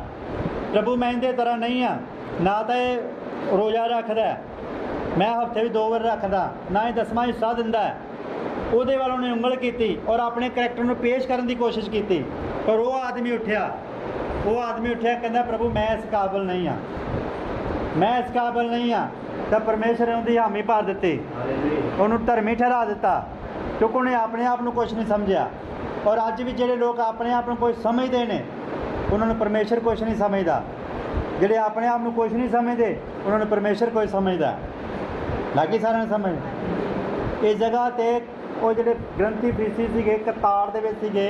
ਯਿਸੂ ਮਸੀਹ ਕੋਈ ਕੰਮ ਇਸ ਤਰ੍ਹਾਂ ਦਾ ਕਰੇ ਜਿਹੜਾ ਭੱਜ ਕੇ ਅਸੀਂ ਆਪਣੇ ਜਾਜਕਾਂ ਨੂੰ ਸ਼ਿਕਾਇਤ ਲਾਈਏ। ਆਪਣੇ ਪਾਸਟਰ ਨੂੰ ਉਸ ਸਮੇਂ ਕਹਿ ਲਓ, ਜੇ ਅੱਜ ਪਾਸਟਰ ਕਹਿੰਦੇ ਉਸ ਸਮੇਂ ਜਾਜਕ ਸੀਗੇ, ਵੀ ਅਸੀਂ ਆਪਣੇ ਪਾਸਟਰ ਨੂੰ ਸ਼ਿਕਾਇਤ ਲਾਈਏ ਇਹਦੇ ਪ੍ਰਤੀ। ਤਾਂ ਭੈਣੋ ਭਾਈਓ ਜ਼ਰੂਰ ਧਿਆਨ ਰੱਖਣਾ ਇਹਨਾਂ ਗੱਲਾਂ ਦਾ।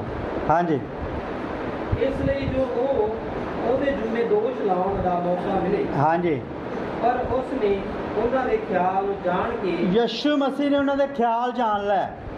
ਯਿਸੂ ਮਸੀਹ ਖਿਆਲਾਂ ਨੂੰ ਜਾਣਦਾ ਸੀਗਾ। ਯਿਸੂ ਮਸੀਹ ਨੇ ਉਹਨਾਂ ਦੇ ਖਿਆਲ ਜਾਣ ਲਿਆ।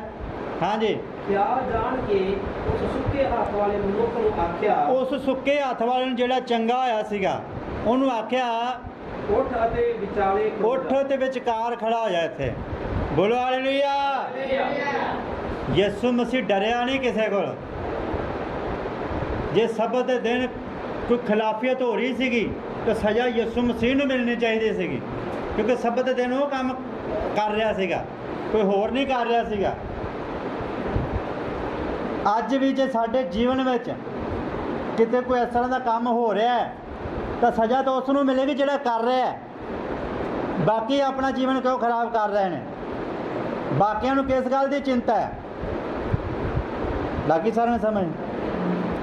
ਕਈ ਵਾਰ ਲੋਕ ਦੂਸਰੇ ਮਗਰ ਲੱਗ ਕੇ ਆਪਣਾ ਜੀਵਨ ਵਿਨਾਸ਼ ਕਰ ਲੈਂਦੇ ਨੇ।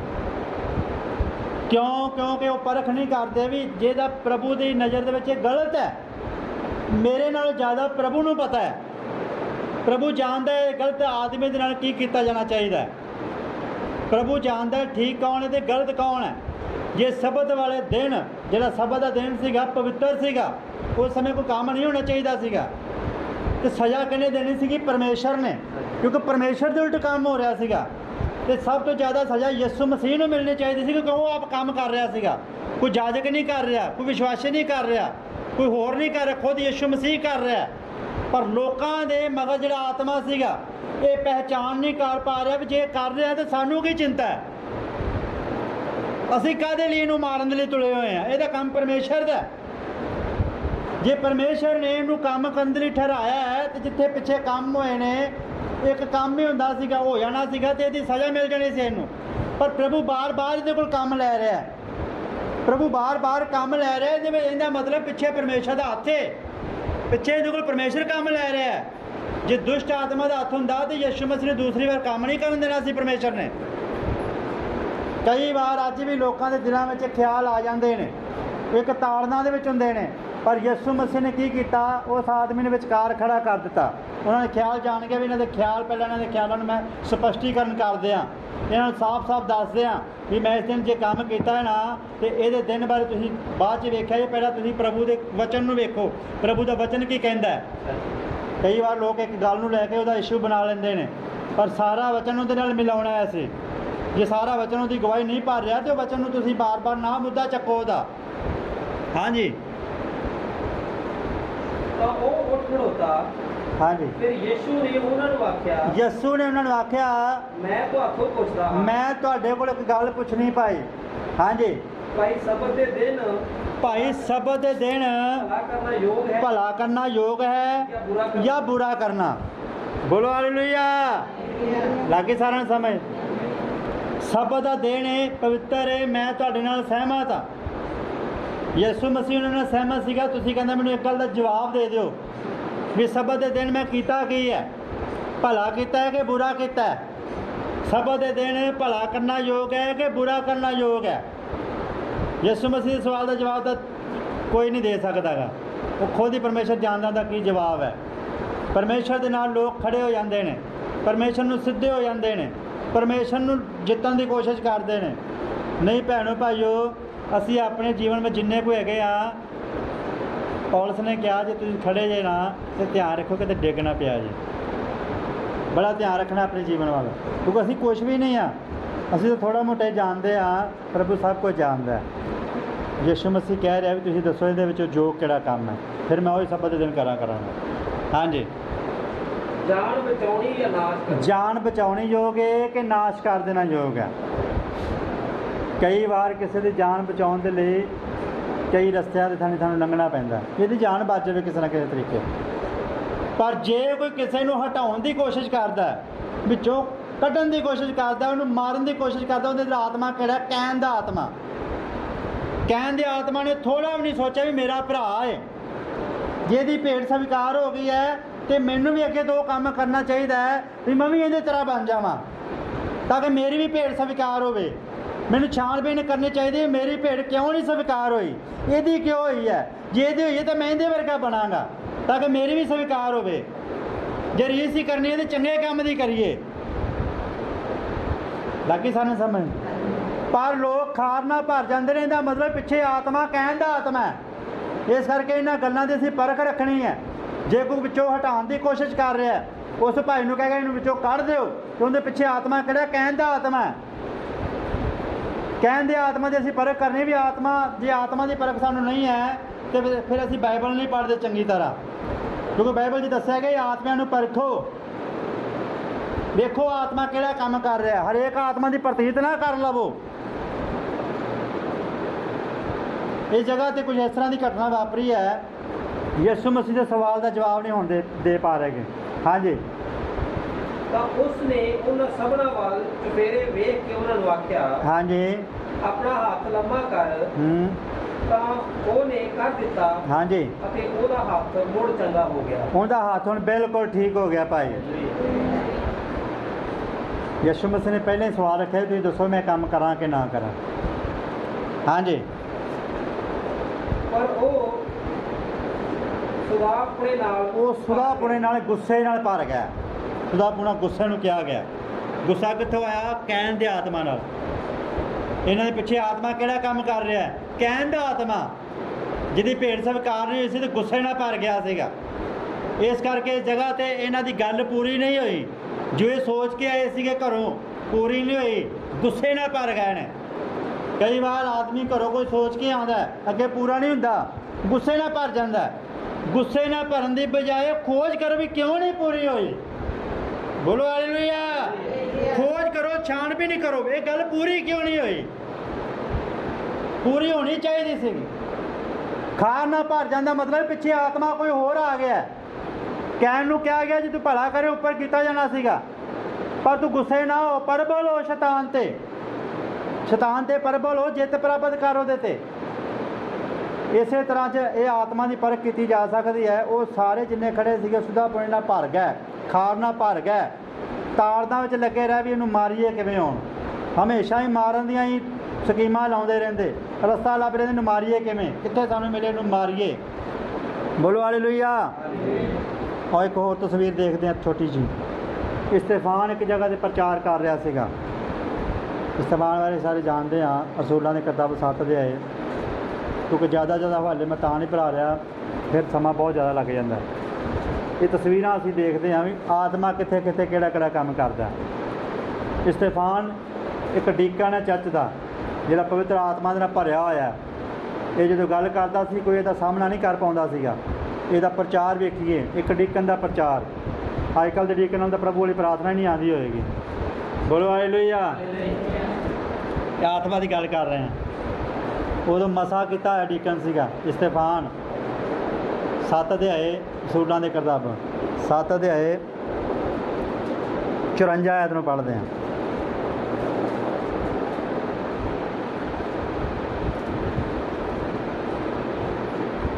ਇਹ ਗੱਲਾਂ ਸੁਣਦੇ ਹੀ ਉਹ ਮਨ ਵਿੱਚ ਸੜ ਗਏ।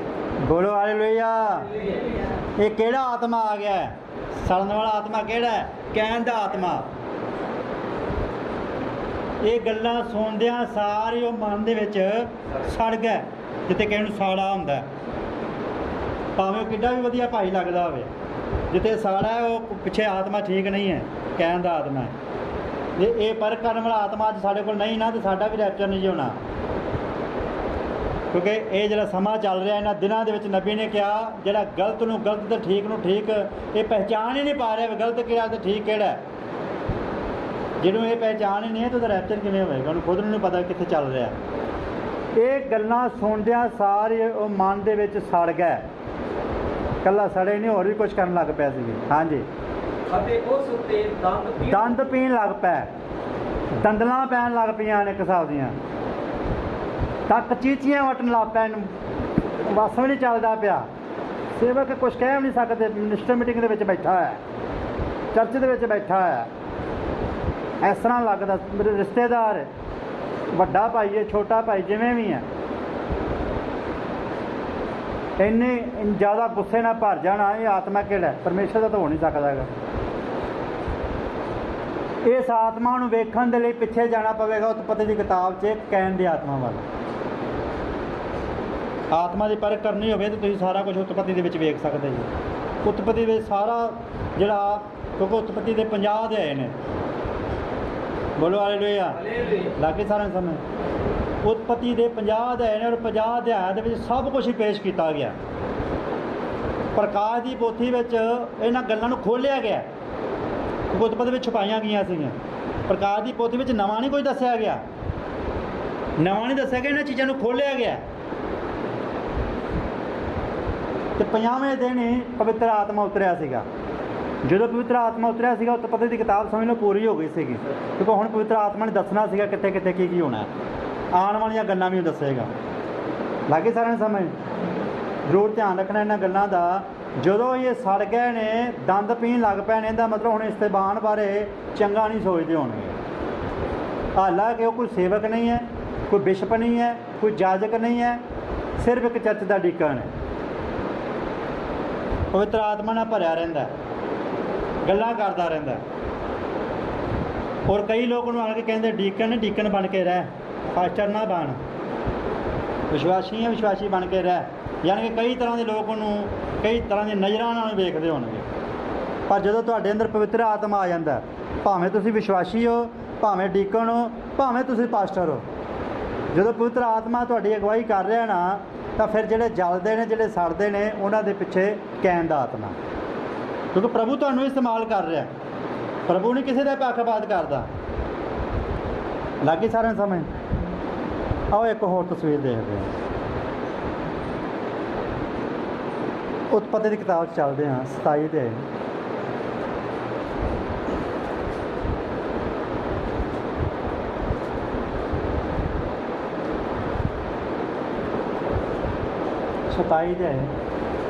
ਉਹਦੀ 41 ਆਇਤ ਪੜ੍ਹਦੇ ਹਾਂ।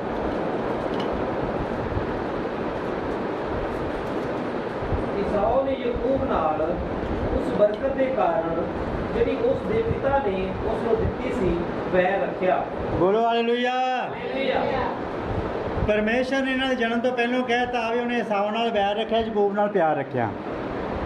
ਹੁਣ ਇਹ ਪ੍ਰਗਟਾਵਾ ਹੋ ਰਿਹਾ ਪਰਮੇਸ਼ਰ ਦੇ ਆਤਮਾ ਦਾ ਤੇ ਦੁਸ਼ਟ ਦੇ ਆਤਮਾ ਦਾ। ਪਰਮੇਸ਼ਰ ਦਾ ਆਤਮਾ ਕਿਹੜੀ ਜਗ੍ਹਾ 'ਤੇ ਕੰਮ ਕਰ ਰਿਹਾ ਤੇ ਦੁਸ਼ਟ ਦਾ ਆਤਮਾ ਕਿਹੜੀ ਜਗ੍ਹਾ 'ਤੇ ਕੰਮ ਕਰ ਰਿਹਾ। ਹੁਣ ਇਸ ਜਗ੍ਹਾ 'ਤੇ ਈਸਾਓ ਨੇ ਆਪਣੇ ਭਰਾ ਦੇ ਨਾਲ ਕੀ ਕੀਤਾ? ਵੈਰ ਕੀਤਾ। ਕਿਸ ਗੱਲ ਤੋਂ? ਕਿਉਂਕਿ ਇਸਹਾਕ ਨੇ ਯਾਕੂਬ ਨੂੰ ਬਰਕਤ ਦੇ ਦਿੱਤੀ ਸੀ। ਭਾਵੇਂ ਯਾਕੂਬ ਨੇ ਇੱਕ ਧੋਖੇ ਨਾਲ ਬਰਕਤ ਲਈ ਹੈ, ਯਾਕੂਬ ਨੂੰ ਪਤਾ ਸੀਗਾ ਵੀ ਇਹ ਜਿਹੜੀ ਬਰਕਤ ਹੈ ਇਹ ਮੇਰੇ ਲਈ ਅਨੰਤ ਜੀਵਨ ਤੱਕ ਜਾਵੇਗੀ, ਪਰ ਈਸਾਓ ਨੇ ਉਸ ਬਰਕਤ ਦਾ ਧਿਆਨ ਨਹੀਂ ਰੱਖਿਆ। ਈਸਾਓ ਨੂੰ ਥੋੜ੍ਹੀ ਜਿਹੀ ਭੁੱਖ ਲੱਗੀ, ਉਹਨੇ ਦਾਲ ਦੇ ਪਿੱਛੇ ਆਪਣਾ ਜਿਹੜਾ ਖਾਸ ਹਿੱਸਾ ਸੀਗਾ, ਜਿਹੜਾ ਵਿਰਸੇ ਵਿੱਚ ਆਉਣਾ ਸੀਗਾ, ਉਹਦਾ ਧਿਆਨ ਨਹੀਂ ਰੱਖਿਆ। ਉਹਨੂੰ ਐਵੇਂ ਤੁੱਛ ਜਾਣਿਆ, ਉਹਨੇ ਆਪਣੇ ਪਹਿਲੋਠੇ ਦੇ ਹੱਕ ਨੂੰ ਤੁੱਛ ਜਾਣਿਆ। ਤਾਂ ਭੈਣੋ ਭਾਈਓ, ਜਿਹੜਾ ਆਪਣੇ ਅੰਦਰ ਪ੍ਰਭੂ ਦੇ ਵਚਨ ਨੂੰ ਤੁੱਛ ਜਾਣਦਾ, ਸਾਡੇ ਜੀਵਨ ਅੰਦਰ ਪਲੋਠਾ ਸਿਰਫ ਯਿਸੂ ਮਸੀਹ ਹੈ, ਜੇਠਾ ਯਿਸੂ ਮਸੀਹ ਹੈ। ਜਿਹੜਾ ਆਪਣੇ ਅੰਦਰ ਯਿਸੂ ਮਸੀਹ ਨੂੰ ਤੁੱਛ ਜਾਣਦਾ, ਵੇਚ ਦਿੰਦਾ, ਕਿਉਂਕਿ ਨਬੀ ਨੇ ਕਿਹਾ ਅੱਜ ਵੀ ਲੋਕ ਯਿਸੂ ਨੂੰ ਵੇਚ ਦਿੰਦੇ ਨੇ। ਕਿਵੇਂ? ਚਰਚ ਆਉਣ ਦੀ ਬਜਾਏ ਆਪਣੇ ਕੰਮ 'ਤੇ ਜਾ ਕੇ। ਇਹ ਕਿਹੜਾ ਆਤਮਾ ਹੈ? ਈਸਾਓ ਵਾਲਾ ਆਤਮਾ। ਅੱਗੇ ਕਿੱਥੇ ਆਇਆ? ਯਹੂਦਾ ਵਿੱਚ। ਯਹੂਦਾ ਨੇ ਵੇਚਿਆ। ਤੇ ਈਸਾਓ ਵਿੱਚ ਜਿਹੜਾ ਵੈਰ ਵਾਲਾ ਆਤਮਾ ਕਿੱਥੋਂ ਆਇਆ? ਕੈਨ ਦੇ ਆਤਮਾ ਤੋਂ। ਆਤਮਾ ਚੱਲਦਾ ਜਾ ਰਿਹਾ, ਅੱਗੇ ਅਲੱਗ-ਅਲੱਗ ਤਰੀਕੇ ਨਾਲ ਕੰਮ ਕਰਦਾ ਜਾ ਰਿਹਾ। ਜਿੱਥੇ ਵੀ ਖਿਲਾਫੀਅਤ ਹੋਵੇਗੀ ਪਰਮੇਸ਼ਰ ਦੇ ਵਚਨ ਦੀ, ਉੱਥੇ ਪਿੱਛੇ ਆਤਮਾ ਚੈੱਕ ਕਰ ਲੈਣ ਵੀ ਆਤਮਾ ਕਿਹੜਾ। ਇਸ ਕਰਕੇ ਈਸਾਓ ਨੇ ਵੈਰ ਰੱਖਿਆ, ਕਿਉਂਕਿ ਉਹਦੀ ਬਰਕਤ ਕੋਈ ਹੋਰ ਲੈ ਗਿਆ। ਹੁਣ ਉਹਦੀ ਬਰਕਤ ਕਿਉਂ ਲੈ ਗਿਆ? ਇਹਦੇ ਵਿੱਚ ਯਾਕੂਬ ਗੁਨਾਹਗਾਰ ਨਹੀਂ ਹੈ ਜ਼ਿਆਦਾ। ਯਾਕੂਬ ਨੇ ਇਹਦੇ ਨਾਲ ਧੱਕਾ ਨਹੀਂ ਕੀਤਾ। ਤੁਸੀਂ ਬਾਈਬਲ ਦੇ ਵਿੱਚ ਵੀ ਵੇਖੋ, ਯਾਕੂਬ ਨੇ ਇਹਦੇ ਨਾਲ ਕੋਈ ਧੱਕਾ ਨਹੀਂ ਕੀਤਾ। ਇਹਨੇ ਆਪਣੀ ਮਰਜ਼ੀ ਦੇ ਨਾਲ ਉਹ ਚੀਜ਼ ਨੂੰ ਵੇਚ ਦਿੱਤਾ। ਗੱਲ ਕਾਹਦੇ ਲਈ? ਇੱਕ ਸ਼ਿਕਾਰੀ ਹੈ ਬੰਦਾ, ਈਸਾਓ ਸ਼ਿਕਾਰੀ ਹੈ। ਭੁੱਖ ਲੱਗੀ ਤੇ ਜਾਨਵਰ ਮਾਰ ਕੇ ਖਾ ਸਕਦਾ ਸੀਗਾ। ਜੇ ਇੱਕ ਦਿਨ ਨਹੀਂ ਵੀ ਮਿਲਿਆ ਤਾਂ ਕਿਹੜਾ ਉੱਥੇ ਮਰ ਚੱਲਿਆ ਸੀ, ਕੀ ਹੁੰਦਾ ਪਿਆ ਸੀਗਾ। ਪਰ ਉਹ ਕਾਹਲਾ ਪੈ ਗਿਆ, ਕਹਿੰਦਾ ਮੈਂ ਦਾਲ ਮਿਲੇਗੀ ਤੇ ਮੈਂ ਜਿਉਂਦਾ ਰਵਾਂਗਾ। ਤੇ ਯਾਕੂਬ ਨੇ ਕਿਹਾ ਦਾਲ ਲੈਣੀ ਤੇ ਫਿਰ ਇੱਕ ਸ਼ਰਤ ਲੱਗੇਗੀ ਨਾਲ। ਫਿਰ ਦੇਖੋ ਦਾਲ ਪਿੱਛੇ ਇਹਨੇ ਉਹਦਾ ਨਾਮ ਹੀ ਚੇਂਜ ਹੋ ਗਿਆ ਸੀਗਾ ਦਾਲ ਖਾਣ ਦੇ ਨਾਲ। ਲਾਲ ਦਾਲ ਸੀ ਤੇ ਉਹਦਾ ਨਾਮ ਹੀ ਅਦੋਮ ਪੈ ਗਿਆ ਸੀਗਾ। ਬੋਲੋ ਹਾਲੇਲੂਇਆ। ਅਦੋਮ ਦਾ ਮਤਲਬ ਹੁੰਦਾ ਲਾਲ। ਸਾਰਾ ਕੁਝ ਚੇਂਜ ਕਰਾ ਕੇ ਬਹਿ ਗਿਆ। ਇਸ ਕਰਕੇ ਜ਼ਰੂਰ ਧਿਆਨ ਰੱਖਣਾ ਹੈ, ਈਸਾਓ ਦੇ ਅੰਦਰ ਹੁਣ ਵੈਰ ਹੈ। ਕਿਹਦੇ ਪ੍ਰਤੀ? ਆਪਣੇ ਭਰਾ ਦੇ ਪ੍ਰਤੀ। ਹੁਣ ਇਹਦੀ ਜਿਹੜੀ ਸੁਣਾਈ ਹੈ ਈਸਾਓ ਦੀ, ਇਹਦੀ ਹੁਣ ਸੁਣਾਈ ਜਿਹੜੀ ਹੈ ਪਰਮੇਸ਼ਰ ਵੱਲੋਂ ਨਹੀਂ ਹੋਣੀਗੀ, ਕਿਉਂਕਿ ਇਹਦੇ ਅੰਦਰ ਹੁਣ ਆ ਗਿਆ ਵੈਰ। ਇਹਨੇ ਹੁਣ ਉਹ ਕੰਮ ਕਰਨੇ ਸ਼ੁਰੂ ਕਰ ਦੇਣੇ ਨੇ ਜਿਹੜੇ ਇਹਨੂੰ ਖੁਦ ਨੂੰ ਨਹੀਂ ਪਤਾ ਕੀ ਕਰਨ ਦੇ ਲਈ ਜਾ ਰਿਹਾ। ਇਹਨੇ ਉਹ ਚੀਜ਼ ਨੂੰ बढ़ावा ਹੋਰ ਦੇਣਾ ਸ਼ੁਰੂ ਕਰ ਦੇਣਾ। ਸੁਧਾਰ ਕਰਨ ਦੀ ਬਜਾਏ ਅੱਜ ਵੀ ਲੋਕ ਸੁਧਾਰ ਕਰਨ ਦੀ ਬਜਾਏ ਹੋਰ बढ़ावा ਦੇ ਦਿੰਦੇ ਨੇ। ਜੇ ਤੁਹਾਡੇ ਅੰਦਰ ਕਿਤੇ ਕੋਈ ਆ ਗਿਆ ਗਲਤ ਆਤਮਾ ਤੁਹਾਨੂੰ ਇਸਤੇਮਾਲ ਕਰ ਗਿਆ, ਕਿਸੇ ਸਮੇਂ ਕਰ ਗਿਆ, ਤੁਹਾਨੂੰ ਜ਼ਿਆਦਾ बढ़ावा ਨਾ ਦਿਓ, ਉਹਦਾ ਸਿਰ ਕੁਚਲ ਦਿਓ ਉਸੇ ਘੜੀ, ਨਹੀਂ ਤਾਂ ਤੁਹਾਨੂੰ ਲੈ ਡਿੱਗੇਗਾ। ਫਿਰ ਉਹ ਏਸਾਓ ਨੇ ਕੀ ਕੀਤਾ, ਜ਼ਿਆਦਾ ਹੀ ਹੁਣ ਅੱਗੇ ਵੱਧ ਗਿਆ।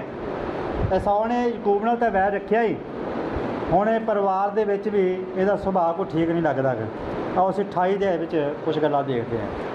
ਉੱਥੇ ਪਤਾ 28 ਦੇ ਉਹਦੀ 6 ਐਤ ਤੋਂ ਲੈ ਕੇ 9 ਐਤ ਤੱਕ ਪੜ੍ਹਦੇ ਹਾਂ।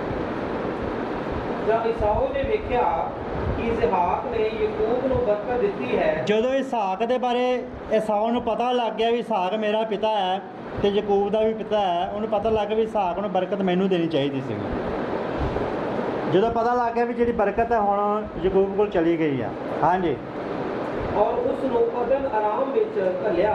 ਹਾਂਜੀ, ਭਾਈ ਉੱਥੇ ਆਪਣੇ ਲਈ ਇਸਹਾਕ ਨੇ ਆਪਣੇ ਆਪ ਹੀ ਉਹਨੂੰ ਭੇਜਿਆ। ਹੁਣ ਵੇਖੋ ਮਾਂ ਪਿਓ ਦੇ ਨਾਲ ਵੀ ਕਈ ਵਾਰੀ ਹੋ ਜਾਂਦਾ।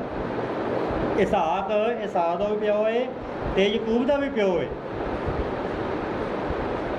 ਰਿਬਕਾ ਨੇ ਆ ਕੇ ਇਸਹਾਕ ਨੂੰ ਆਖਿਆ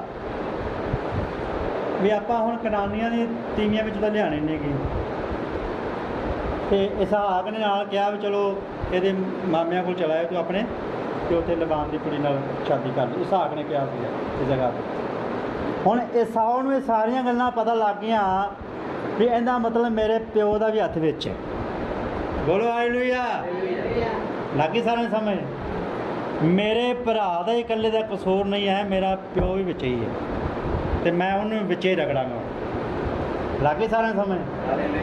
ਕਈ ਵਾਰ ਇਸ ਤਰ੍ਹਾਂ ਦਾ ਗੁੱਸੇ ਨਾਲ ਬੰਦਾ ਭਰ ਜਾਂਦਾ ਹੈ, ਉਹ ਫਿਰ ਮਾਂ ਪਿਓ ਦਾ ਵੀ ਧਿਆਨ ਨਹੀਂ ਰੱਖਦਾ ਹੈਗਾ, ਕਿਉਂਕਿ ਉਹਦੇ ਦਾ ਆਤਮਾ ਹੀ ਇਹ ਚਲਾ ਜਾਂਦਾ ਹੈ। ਉਹਨੂੰ ਹੁਣ ਕਿਸੇ ਦੀ ਪਰਵਾਹ ਨਹੀਂ। ਹੁਣ ਉਹਨੇ ਆਪਣੇ ਆਪ ਨੂੰ ਸੱਚਾ ਸਾਬਤ ਕਰਨ ਲਈ ਕੁਛ ਵੀ ਕਰਨ ਨੂੰ ਤਿਆਰ, ਕੁਛ ਵੀ ਕਰਨ ਨੂੰ ਤਿਆਰ, ਕਿਸੇ ਨੂੰ ਮਾਰਨ ਤੱਕ ਤਿਆਰ ਹੈ। ਏਸਾਓ ਨੂੰ ਪਤਾ ਲੱਗ ਗਿਆ ਵੀ ਇਸਹਾਕ ਨੇ ਇਹ ਕੰਮ ਕੀਤਾ। ਇੱਕ ਤਾਂ ਬਰਕਤ ਉਹਨੂੰ ਦੇ ਦਿੱਤੀ, ਉਸ ਤੋਂ ਬਾਅਦ ਉਹਨੂੰ ਭੇਜ ਵੀ ਦੂਜੇ ਸ਼ਹਿਰ ਵੀ ਦਿੱਤਾ ਹੈ, ਦੂਜੇ ਦੇਸ਼ ਵੀ ਦਿੱਤਾ ਹੈ, ਤਾਂ ਕਿ ਉਹ ਤਾਂ ਆਪਦਾ ਆਨੰਦ ਲਵੇ, ਜੀਵੇ, ਤੇ ਮੈਨੂੰ ਇੱਥੇ ਫਸਾ ਦਿੱਤਾ ਹੈ। ਹਾਂਜੀ, ਅਤੇ ਉਹਨੂੰ ਬਰਕਤ ਦਿੰਦਿਆਂ ਆਖਿਆ, ਭਾਈ ਤੂੰ ਕਨਾਨੀਆਂ ਦੀਆਂ ਧੀਆਂ ਵਿੱਚੋਂ ਤੀਵੀ ਨਾ ਕਰੀ। ਅਤੇ ਯਾਕੂਬ ਆਪਣੇ ਮਾਤਾ ਪਿਤਾ ਦੀ ਸੁਣ ਕੇ ਪਦਮ ਆਰਾਮ ਵਿੱਚ ਚਲਿਆ ਗਿਆ। ਹਾਂਜੀ, ਜਦ ਈਸਾਓ ਨੇ ਇਹ ਵੇਖਿਆ ਕਿ ਕਨਾਨ ਦੀਆਂ ਧੀਆਂ ਮੇਰੇ ਪਿਤਾ ਇਸਹਾਕ ਦੀਆਂ ਅੱਖਾਂ ਵਿੱਚ ਬੁਰੀਆਂ ਹਨ, ਤਾਂ ਈਸਾਓ ਇਸਮਾਈਲ ਕੋਲ ਗਿਆ ਅਤੇ ਅਬਰਾਹਾਮ ਦੇ ਪੁੱਤਰ ਇਸਮਾਈਲ ਦੀ ਧੀ ਔਰ ਨਾਬਾਯੋਤ ਦੀ ਭੈਣ ਮਲਕ ਨੂੰ ਆਪਣੇ ਲਈ ਲੈ ਆਇਆ ਅਤੇ ਦੂਜੀਆਂ ਤੀਵੀਆਂ ਦੇ ਨਾਲ ਰਲਾ ਲਿਆ। ਬੋਲੋ ਹਾਲੇਲੂਇਆ। ਹੁਣ ਏਸਾਓ ਨੇ ਉਹ ਕੰਮ ਕੀਤਾ ਜਿਹੜਾ ਇਸਹਾਕ ਨੇ ਕਿਹਾ ਸੀਗਾ ਵੀ ਇਹ ਨਹੀਂ ਕਰਨਾ। ਅੱਜ ਵੀ ਭੈਣੋ ਭਾਈਓ, ਕਈ ਵਾਰ ਸਾਨੂੰ ਕੁਝ ਕਿਹਾ ਜਾਂਦਾ ਵੀ ਇਹ ਕੰਮ ਇਸ ਤਰ੍ਹਾਂ ਨਹੀਂ ਕਰਨਾ ਗਾ। ਜੇ ਕੋਈ ਕਰਦਾ ਹੈ ਤਾਂ ਇਹਦਾ ਮਤਲਬ ਉਹਨੂੰ ਚੜਾਉਣ ਦੇ ਲਈ ਕਰਦਾ, ਉਹਦੇ ਅੰਦਰ ਉਹਦੇ ਪ੍ਰਤੀ ਨਫ਼ਰਤ ਹੈ। ਕਿਸੇ ਨੂੰ ਚੜਾਉਣਾ, ਕਿਸੇ ਨੂੰ ਖਿਜਾਉਣਾ, ਇਹ ਕੋਈ ਚੰਗਾ ਆਤਮਾ ਨਹੀਂ ਹੈ।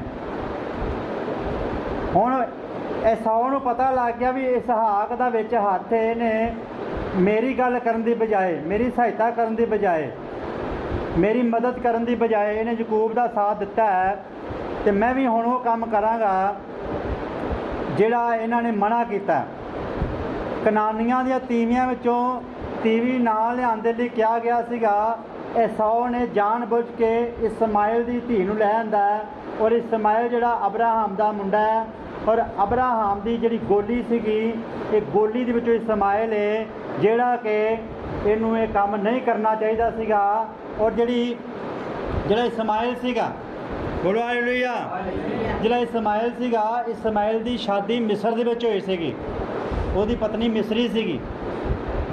ਖੈਰ ਸਾਡਾ ਇਹ ਵਿਸ਼ਾ ਨਹੀਂ ਹੈ, ਸਾਡਾ ਵਿਸ਼ਾ ਹੈ ਇੱਕ ਚਰਿੱਤਰ, ਇੱਕ ਕਰੈਕਟਰ ਬੰਦੇ ਦਾ। ਜਦੋਂ ਅਸੀਂ ਵੇਖਦੇ ਹਾਂ ਵੀ ਉਹਦੇ ਪਿੱਛੇ ਆਤਮਾ ਕਿਹੜਾ ਹੈ, ਜਦੋਂ ਪਿੱਛੇ ਆਤਮਾ ਪਰਖਿਆ ਜਾਂਦਾ ਹੈ ਤੇ ਕਰੈਕਟਰ ਦਾ ਪਤਾ ਲੱਗ ਜਾਂਦਾ ਵੀ ਇਹ ਜਿਹੜਾ ਕਰੈਕਟਰ ਹੈ ਇਹ ਪਰਮੇਸ਼ਰ ਵਾਲਾ ਕਰੈਕਟਰ ਹੈ ਕਿ ਦੁਸ਼ਟ ਆਤਮਾ ਵਾਲਾ ਕਰੈਕਟਰ ਹੈ। ਇਸ ਕਰਕੇ ਕਰੈਕਟਰ ਦਾ ਉਦੋਂ ਹੀ ਪਤਾ ਲੱਗੇਗਾ ਜਦੋਂ ਪਿੱਛੇ ਆਤਮਾ ਦੀ ਪਹਿਚਾਣ ਹੋਏਗੀ। ਕਈ ਵਾਰ ਸਾਡੇ ਜੀਵਨ ਵਿੱਚ ਕੰਮ ਚੰਗੇ ਚੰਗੇ ਹੁੰਦੇ ਨੇ, ਲੱਗਦਾ ਹੁੰਦਾ ਵੀ ਇਹ ਵਧੀਆ ਹੀ ਹੈ ਬੰਦਾ, ਹੁਣ ਐਸਾ ਉਹ ਜਗ੍ਹਾ ਤੇ ਮਾੜਾ ਨਹੀਂ ਲੱਗਦਾ ਹੋਵੇਗਾ, ਵਧੀਆ ਹੀ ਲੱਗਦਾ ਹੋਵੇਗਾ, ਪਰ ਇਹਦੇ ਕੰਮ ਦੱਸ ਰਹੇ ਨੇ ਵੀ ਇਹ ਕੰਮ ਉਹ ਕਰ ਰਿਹਾ ਜਿਹੜੇ ਪਿੱਛੇ ਆਤਮਾ ਦਰਸਾ ਰਿਹਾ ਵੀ ਆਤਮਾ ਕਿਹੜਾ ਆਤਮਾ ਹੈ। ਇਹਦੇ ਪਿੱਛੇ ਕਹਿਣ ਦਾ ਆਤਮਾ ਸੀਗਾ ਜਿਹੜਾ ਵੈਰ ਨਾਲ ਭਰਿਆ ਹੋਇਆ ਸੀਗਾ, ਖਾਣ ਨਾਲ ਭਰਿਆ ਹੋਇਆ ਸੀਗਾ, ਇੱਥੋਂ ਤੱਕ ਭਰਾ ਨਾਲ ਤਾਂ ਵੈਰ ਕੀਤਾ ਹੀ, ਆਪਣੇ ਪਿਓ ਨਾਲ ਵੀ ਉਹਨੇ ਚੜਾਓ ਕੀਤਾ, ਪਰ ਉਹ ਪਿਓ ਨੂੰ ਵੀ ਉਹਨੇ ਨਹੀਂ ਛੱਡਿਆ, ਔਰ ਪਿਓ ਦੇ ਕੋਲ ਤਾਂ ਪਰਮੇਸ਼ਰ ਦੀ ਬਰਕਤ ਸੀਗੀ। ਇਸਾਕ ਦੇ ਨਾਲ ਤਾਂ ਪਰਮੇਸ਼ਰ ਜੁੜਿਆ ਹੋਇਆ ਸੀਗਾ। ਅਬਰਾਹਮ ਨੂੰ ਪਰਮੇਸ਼ਰ ਨੇ ਕਿਹਾ ਸੀਗਾ ਵੀ ਇਸਾਕ ਤੋਂ ਤੇਰੀ ਸੰਤਾਨ ਜਾਣੀ ਜਾਵੇਗੀ। ਜਿਹਦੇ ਨਾਲ ਪਰਮੇਸ਼ਰ ਹੈ ਉਹਦੇ ਨਾਲ ਨਫ਼ਰਤ ਕਰਨ ਲੱਗ ਪਿਆ। ਇਸੇ ਤਰ੍ਹਾਂ ਕਈ ਵਾਰੀ ਸਾਡੀ ਜ਼ਿੰਦਗੀ 'ਚ ਇਹ ਸੀਨ ਆ ਜਾਂਦੇ ਨੇ, ਅਸੀਂ ਕਦੇ ਵੀ ਕਿਸੇ ਨਾਲ ਨਫ਼ਰਤ ਕਰਨ ਤੋਂ ਪਹਿਲਾਂ, ਈਰਖਾ ਕਰਨ ਤੋਂ ਪਹਿਲਾਂ ਸੋਚਣਾ ਹੈ ਮੈਂ ਕਰ ਕੀ ਰਿਹਾ। ਗੁੱਸੇ ਦਾ ਹੋਵੋ ਪਰ ਪਾਪ ਨਾ ਕਰੋ। ਇਹ ਗੁੱਸੇ ਵੀ ਹੋਏ ਨੇ, ਪਾਪ ਵੀ ਕੀਤੇ ਜਾ ਰਹੇ ਨੇ। ਲੱਗੀ ਸਾਰਿਆਂ ਨੂੰ ਸਮਝ। ਹੁਣ ਭੈਣੋ ਭਾਈਓ, ਆਓ ਕੁਛ ਹੋਰ ਵਚਨ ਦੇਖਦੇ ਹਾਂ ਰਾਜਿਆਂ ਦੀ ਕਿਤਾਬ ਦੇ ਵਿੱਚ। ਪਹਿਲਾ ਰਾਜਾ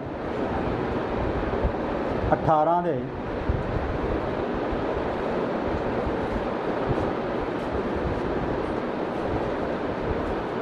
ਪਹਿਲਾ ਰਾਜਾ 18 ਦੇ 7 ਤੋਂ ਪੜ੍ਹਦੇ ਹਾਂ, ਬੜੇ ਧਿਆਨ ਦੇ ਨਾਲ ਬੱਚੇ। ਜਦ ਅਬਦਿਆ ਰਾਹ ਵਿੱਚ ਸੀ ਤਾਂ ਵੇਖੋ ਏਲੀਆ ਉਸ ਨੂੰ ਮਿਲ ਪਿਆ ਅਤੇ ਉਸਨੇ ਉਹਨੂੰ ਸਿਆਤਾ ਅਤੇ ਮੂੰਹ ਪਰਲੇ ਡਿੱਗ ਕੇ ਆਖਿਆ, ਭਲਾ ਮੇਰਾ ਸਵਾਮੀ ਏਲੀਆ ਤੂੰ ਹੀ ਹੈ। ਪਹਿਲਾ ਰਾਜਾ 18 ਦੇ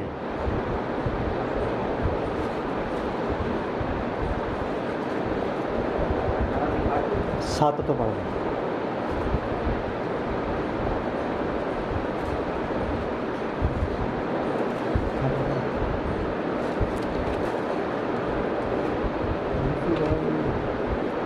ਜਦ ਅਬਦਿਆ ਰਾਹ ਵਿੱਚ ਸੀ ਤਾਂ ਵੇਖੋ 18 ਦੇ ਕੇ ਪਹਿਲਾ ਸੈਮੂਅਲ ਹੋਏਗਾ ਸ਼ਾਇਦ। ਪਹਿਲਾ ਸੈਮੂਅਲ 18 ਦੇ, ਪਹਿਲਾ ਸੈਮੂਅਲ ਹੈ।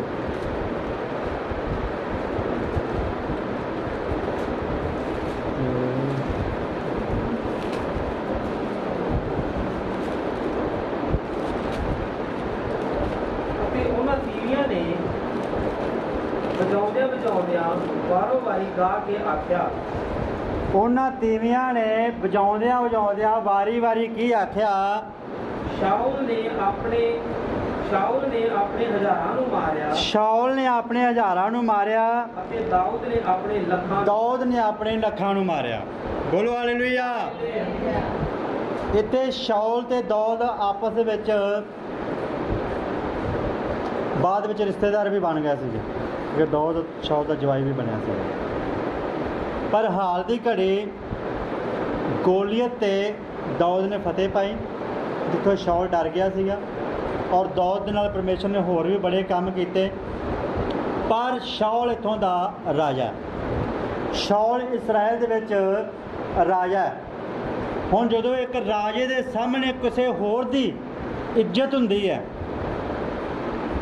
ਜਦੋਂ ਹੋਰ ਕਿਸੇ ਨੂੰ ਸ਼ੋਹਰਤ ਮਿਲਦੀ ਹੈ, ਇੱਜ਼ਤ ਮਿਲਦੀ ਹੈ, ਤਾਂ ਉਹ ਜਿਹੜਾ ਉਸ ਸਮੇਂ ਦਾ ਇੱਕ ਪਦਵੀ 'ਤੇ ਹੁੰਦਾ ਬੰਦਾ, ਜਿਹਦੇ ਕੋਲ ਇੱਕ ਅਹੁਦਾ ਹੁੰਦਾ ਹੈ। ਹੁਣ ਉਹਦੇ ਅੰਦਰ ਕੀ ਚੱਲ ਰਿਹਾ ਹੁੰਦਾ, ਅਸੀਂ ਇੱਥੇ ਇਹ ਦੇਖਣਾ ਹੈ। ਉਹ ਜਿਹੜੀਆਂ ਤੀਵੀਆਂ ਸੀਗੀਆਂ ਡੱਫਾਂ ਵਜਾਉਂਦੀਆਂ ਨੇ, ਵਜਾਉਂਦਿਆਂ ਦਾਊਦ ਬਾਰੇ ਕੁਝ ਕਹਿ ਰਹੀਆਂ ਨੇ, ਸ਼ਾਉਲ ਬਾਰੇ ਕੁਝ ਕਹਿ ਰਹੀਆਂ ਨੇ। ਹੁਣ ਸ਼ਾਉਲ ਨੂੰ ਹਜ਼ਾਰਾਂ ਵਿੱਚ ਲੈ ਲਿਆ ਤੇ ਦਾਊਦ ਨੂੰ ਲੱਖਾਂ ਵਿੱਚ ਲੈ ਲਿਆ। ਬੋਲੋ ਹਾਲੇਲੂਇਆ। ਹੁਣ ਇੱਥੇ ਅਸੀਂ ਦੇਖਣਾ ਹੈ ਕਿ ਦਾਊਦ ਦੇ ਅੰਦਰ ਕਿਹੜਾ ਆਤਮਾ ਸੀਗਾ ਔਰ ਸ਼ਾਉਲ ਦੇ ਅੰਦਰ ਕਿਹੜਾ ਆਤਮਾ ਸੀਗਾ। ਹਾਂਜੀ। ਤਦ ਸ਼ਾਉਲ ਨੂੰ ਵੱਡਾ ਕ੍ਰੋਧ ਆਇਆ। ਤਦ ਸ਼ਾਉਲ ਨੂੰ ਵੱਡਾ ਕ੍ਰੋਧ ਆਇਆ। ਕ੍ਰੋਧ ਵਾਲਾ ਆਤਮਾ ਕਿਹੜਾ ਹੈ? ਕੈਨ ਵਾਲਾ ਆਤਮਾ। ਇਸਰਾਇਲ ਦਾ ਪਹਿਲਾ ਰਾਜਾ ਹੋਵੇ, ਰਾਜੇ ਦੇ ਅੰਦਰ ਆਤਮਾ ਕਿਹੜਾ ਹੋਵੇ? ਦੁਸ਼ਟ ਦਾ ਆਤਮਾ। ਤੇ ਪ੍ਰਜਾ ਉੱਥੇ ਕੀ ਕਰੇਗੀ? ਇੱਕ ਸੇਵਕ ਜਿਹੜਾ ਹੈ ਕਲੀਸਿਆ ਦੇ ਉੱਪਰ ਪ੍ਰਚਾਰ ਕਰ ਰਿਹਾ, ਸੇਵਕ ਦੇ ਪਿੱਛੇ ਇੱਕ ਆਤਮਾ ਹੈ। ਜੇ ਉਹ ਆਤਮਾ ਦੀ ਪਰਖ ਤੁਹਾਨੂੰ ਨਹੀਂ ਹੈ ਤਾਂ ਦੇਖ ਲਓ ਫਿਰ ਤੁਸੀਂ ਕਿੱਥੇ ਜਾਓਗੇ। ਉਹ ਮਸਾ ਤੁਹਾਡੇ ਤੇ ਵੀ ਆਵੇਗਾ ਔਰ ਮਸਾ ਤੁਹਾਨੂੰ ਵੀ ਉੱਧਰ ਲੈ ਕੇ ਜਾਵੇਗਾ ਜਿੱਥੇ ਸੇਵਕ ਜਾਵੇਗਾ। ਇਸ ਕਰਕੇ ਜ਼ਰੂਰ ਧਿਆਨ ਰੱਖਣਾ ਇਹਨਾਂ ਗੱਲਾਂ ਦਾ। ਸ਼ਾਉਲ ਦੇ ਅੰਦਰ ਦੁਸ਼ਟ ਆਤਮਾ ਹੈ ਜਿਹੜਾ ਪਿੱਛੇ ਕ੍ਰੋਧ ਭਰ ਕੇ ਤੇ ਦਾਊਦ ਦੇ ਪ੍ਰਤੀ ਦੌਦ ਦੇ ਪ੍ਰਤੀ ਇਸ ਤਰ੍ਹਾਂ ਦੀ ਸੋਚ ਰੱਖ ਰਿਹਾ ਹੈ। ਹਾਲਾਂਕਿ ਦੌਦ ਨੇ ਉਹਨਾਂ ਦੇ ਲਈ ਕੋਈ ਮਾੜਾ ਕੰਮ ਨਹੀਂ ਕੀਤਾ, ਦੌਦ ਕਰਕੇ ਉਹਨਾਂ ਦੀ ਇੱਜ਼ਤ ਹੀ ਬਣੀ ਹੈ ਸਗੋਂ। ਪਰ ਹੁਣ ਜਿਹੜੀ ਆਵਾਜ਼ ਆ ਰਹੀ ਹੈ, ਜਿਹੜੀ ਸ਼ਾਉਲ ਕੋ ਬਰਦਾਸ਼ਤ ਨਹੀਂ ਹੋਏਗੀ, ਜਿਹੜੀ ਸ਼ਾਉਲ ਬਰਦਾਸ਼ਤ ਨਹੀਂ ਕਰ ਰਿਹਾ ਗਾ, ਕਿਉਂਕਿ ਜਿਹੜੇ ਲੋਕ ਸੀਗੇ ਦੌਦ ਦੇ ਵੱਲ ਦੀ ਜ਼ਿਆਦਾ ਗੱਲ ਕਰਦੇ ਸੀਗੇ। ਇਸੇ ਤਰ੍ਹਾਂ ਜਦੋਂ ਯਿਸੂ ਮਸੀਹ ਦਾ ਸਮਾਂ ਸੀਗਾ, ਲੋਕ ਯਿਸੂ ਮਸੀਹ ਦੇ ਬਾਰੇ ਜ਼ਿਆਦਾ ਗੱਲ ਕਰਦੇ ਸੀਗੇ। ਜਦੋਂ ਚੇਲੇ ਸੀਗੇ, ਲੋਕ ਚੇਲਿਆਂ ਦੇ ਬਾਰੇ ਜ਼ਿਆਦਾ ਗੱਲ ਕਰਦੇ ਸੀਗੇ। ਜਦੋਂ ਨਬੀ ਆਇਆ, ਪੌਲਸ ਨਬੀ ਆਇਆ, ਲੋਕ ਨਬੀ ਦੇ ਬਾਰੇ ਜ਼ਿਆਦਾ ਗੱਲ ਕਰਦੇ ਸੀਗੇ। ਤੁਸੀਂ ਦੇਖੋ, ਜਦੋਂ ਪੌਲਸ ਆਇਆ, ਪੌਲਸ ਨੇ ਵੀ ਪ੍ਰਚਾਰ ਕੀਤਾ, ਔਰ ਪੌਲਸ ਵੱਲ ਵੀ ਵੇਖ ਕੇ ਕਈ ਖਾਰ ਨਾਲ ਭਰ ਜਾਂਦੇ ਸੀਗੇ, ਕਈ ਗੁੱਸੇ ਹੁੰਦੇ ਸੀ, ਕਈ ਅੰਦਰ ਜਲਨ ਮਹਿਸੂਸ ਕਰਦੇ ਸੀਗੇ ਜਦੋਂ ਪੌਲਸ ਪ੍ਰਚਾਰ ਕਰਦਾ ਸੀਗਾ। ਪਰ ਜਿਹੜੇ ਪ੍ਰਭੂ ਦੇ ਚੇਲੇ ਸੀਗੇ, ਚੇਲਿਆਂ ਦੇ ਅੰਦਰ ਕਿਤੇ ਨਫ਼ਰਤ ਨਹੀਂ ਆਈ, ਚੇਲਿਆਂ ਦੇ ਅੰਦਰ ਕਿਤੇ ਨਫ਼ਰਤ ਨਹੀਂ ਆਈ। ਆਣੀ ਤਾਂ ਸਗੋਂ ਚੇਲਿਆਂ ਦੇ ਅੰਦਰ ਚਾਹੀਦੀ ਸੀਗੀ ਵੀ ਅਸੀਂ ਨਾਲ ਰਹੇ ਯਿਸੂ ਮਸੀਹ ਦੇ। ਪਤਰਸ ਕੋਲ ਚਾਬੀਆਂ ਸੀਗੀਆਂ, ਗੁੱਛਾ ਚਾਬੀਆਂ ਦਾ ਪਤਰਸ ਕੋਲ ਸੀਗਾ। ਉਹਨੇ ਕਿਹਾ ਚਾਬੀਆਂ ਮੇਰੇ ਕੋਲ ਨੇ, ਤੂੰ ਕਿੱਧਰ ਦਰਵਾਜ਼ਾ ਖੋਲ੍ਹਿਆ ਹੋਇਆ ਹੈ, ਕਹਿ ਸਕਦੇ ਸੀਗੇ, ਪਰ ਨਹੀਂ, ਉਹ ਸਮਝਦੇ ਸੀਗੇ ਵੀ ਇਹਦੇ ਪਿੱਛੇ ਆਤਮਾ ਕਿਹੜਾ ਹੈ। ਪੌਲਸ ਦੇ ਪਿੱਛੇ ਵੀ ਯਿਸੂ ਮਸੀਹ ਦਾ ਆਤਮਾ ਸੀਗਾ। ਇਸ ਕਰਕੇ ਉਹਨਾਂ ਨੇ ਵਚਨ ਦੇ ਨਾਲ ਮਿਲਾਇਆ ਉਸ ਆਤਮਾ ਨੂੰ, ਵਚਨ ਦੇ ਨਾਲ ਮਿਲਾਇਆ। ਤੇ ਪਤਰਸ ਨੇ ਕਿਹਾ ਵੀ ਭਾਈਓ ਮੇਰੀ ਗੱਲ ਸੁਣੋ। ਕਾਨਫਰੰਸ ਹੋਈ ਸੀਗੀ 16 ਦੀ ਕਿਤਾਬ, ਸ਼ਾਇਦ 16, 17, 15 ਦੇ ਇਹਨਾਂ ਅਧਿਆਵਾਂ ਵਿੱਚ ਕਾਨਫਰੰਸ ਹੋਈ ਹੈ। ਪਤਰਸ ਨੇ ਕਿਹਾ ਭਾਈਓ ਮੇਰੀ ਗੱਲ ਸੁਣੋ, ਤੁਹਾਨੂੰ ਪਤਾ ਵੀ ਪਰਮੇਸ਼ਰ ਨੇ ਪਹਿਲੇ ਦਿਨੋਂ ਮੈਨੂੰ ਚੁਣਿਆ ਪਰਾਈਆਂ ਕੌਮਾਂ ਦੇ ਲਈ, ਪਰ ਮੈਂ ਪਰਮੇਸ਼ਰ ਦੇ ਆਤਮਾ ਨੂੰ ਰੱਦ ਨਹੀਂ ਕਰ ਸਕਦਾ। ਜਿਵੇਂ ਉਹਨੇ ਮੈਨੂੰ ਚੁਣਿਆ, ਉਵੇਂ ਹੀ ਉਸੇ ਆਤਮਾ ਨੇ ਉਹਨੂੰ ਚੁਣਿਆ, ਕਿਉਂਕਿ ਆਤਮਾ ਜਾਨੀ ਜਾਨ ਆ, ਆਤਮਾ ਜਾਨੀ ਜਾਨ। ਇਸ ਕਰਕੇ ਅਸੀਂ ਉਹਦਾ ਵਿਰੋਧ ਨਹੀਂ ਕਰਨਾ ਗਾ। ਜੇ ਵਿਰੋਧ ਵਾਲਾ ਆਤਮਾ ਆ ਗਿਆ ਤਾਂ ਫਿਰ ਸਮਝ ਲਓ ਕਹਿਣ ਵਾਲਾ ਆਤਮਾ ਹੈ। ਇਹ ਅਸੀਂ ਚੇਲਿਆਂ ਤੋਂ ਸਿੱਖਣਾ ਹੈ, ਕਿਉਂਕਿ ਉਹਨਾਂ ਨੇ ਪੌਲਸ ਦੀ ਜਗ੍ਹਾ ਜਿਹੜੀ ਨਾ ਪੌਲਸ ਨੂੰ ਦਿੱਤੀ। ਉਹਨੇ ਕਿਹਾ ਵੀ ਤੇਰੀ ਜਗ੍ਹਾ ਬਣਦੀ ਹੈ, ਇਹ ਸਾਡੀ ਨਹੀਂ ਹੈ। ਜਦੋਂ ਅਸੀਂ ਆਪਣੀ ਆਪਣੀ ਜਗ੍ਹਾ 'ਤੇ ਹੁੰਦੇ ਹਾਂ, ਵੇਖੋ ਇਸਤਫਾਨ ਦੀ ਜਗ੍ਹਾ ਸੀਗੀ, ਇਸਤਫਾਨ ਪਾਸਟਰ ਨਹੀਂ ਹੈ, ਸਾਰਿਆਂ ਪਾਸਟਰਾਂ ਨੇ ਰਲ ਕੇ ਚੁਣਿਆ ਉਹਨੂੰ। ਪਰ ਇਸਤਫਾਨ ਦੀ ਜਗ੍ਹਾ ਤੁਸੀਂ ਦੇਖ ਲਓ, ਪ੍ਰਭੂ ਨੇ ਉਹਨੂੰ ਉੱਥੇ ਹੀ ਇਸਤੇਮਾਲ ਕੀਤਾ। ਪਵਿੱਤਰ ਆਤਮਾ ਨਾਲ ਭਰਿਆ ਰਹਿੰਦਾ ਸੀਗਾ, ਉਹਦੀਆਂ ਗੱਲਾਂ ਦਾ ਕੋਈ ਜਵਾਬ ਨਹੀਂ ਦੇ ਸਕਦਾ ਸੀਗਾ, ਪਰ ਆਪਣੀ ਜਗ੍ਹਾ 'ਤੇ ਖੜਾ ਰਿਹਾ। ਇਸੇ ਤਰ੍ਹਾਂ ਭੈਣੋ ਭਾਈਓ, ਅਸੀਂ ਆਪਣੀ ਜਗ੍ਹਾ 'ਤੇ ਖੜੇ ਰਹਿਣਾ, ਕਿਉਂਕਿ ਅਸੀਂ ਵੀ ਇੱਕ ਚੋਣ ਦੇ ਵਿੱਚ ਹੁੰਦੇ ਹਾਂ। ਜਦੋਂ ਸਾਡੇ ਅੰਦਰ ਕਿਸੇ ਤਰ੍ਹਾਂ ਦੀ ਕੋਈ ਭਾਵਨਾ ਈਰਖਾ ਵਾਲੀ ਆਉਂਦੀ ਹੈ, ਨਫ਼ਰਤ ਵਾਲੀ ਆਉਂਦੀ ਹੈ, ਗੁੱਸੇ ਵਾਲੀ ਆਉਂਦੀ ਹੈ, ਇਹਦਾ ਮਤਲਬ ਇੱਕ ਤਾਂ ਅਸੀਂ ਆਪਣੀ ਜਗ੍ਹਾ ਤੋਂ ਥਿੜਕ ਰਹੇ ਹਾਂ, ਔਰ ਦੂਸਰਾ ਜਿਹੜਾ ਦੂਸਰੇ ਵੱਲ ਵੇਖ ਕੇ ਇੱਕ ਸੜਨ ਰੱਖ ਰਹੇ ਹਾਂ, ਜਲਨ ਰੱਖ ਰਹੇ ਹਾਂ, ਇਹ ਪਿੱਛੇ ਆਤਮਾ ਠੀਕ ਨਹੀਂ ਹੈ। ਇਹ ਆਤਮਾ ਤਾਂ ਫਿਰ ਕਹਿਣ ਦਾ ਆਤਮਾ ਹੈ। ਹੁਣ ਇਸੇ ਜਗ੍ਹਾ 'ਤੇ ਦੌਦ ਦੇ ਪ੍ਰਤੀ ਲੱਖਾਂ ਬਾਰੇ ਬੋਲਿਆ ਜਾ ਰਿਹਾ, ਸ਼ਾਉਲ ਦੇ ਪ੍ਰਤੀ ਹਜ਼ਾਰਾਂ ਬਾਰੇ ਬੋਲਿਆ ਜਾ ਰਿਹਾ, ਜਿਹੜੀ ਗੱਲ ਸ਼ਾਉਲ ਨੂੰ ਠੀਕ ਨਹੀਂ ਲੱਗੀ। ਸ਼ਾਉਲ ਨੂੰ ਕੀ ਆਇਆ? ਕ੍ਰੋਧ ਆਇਆ।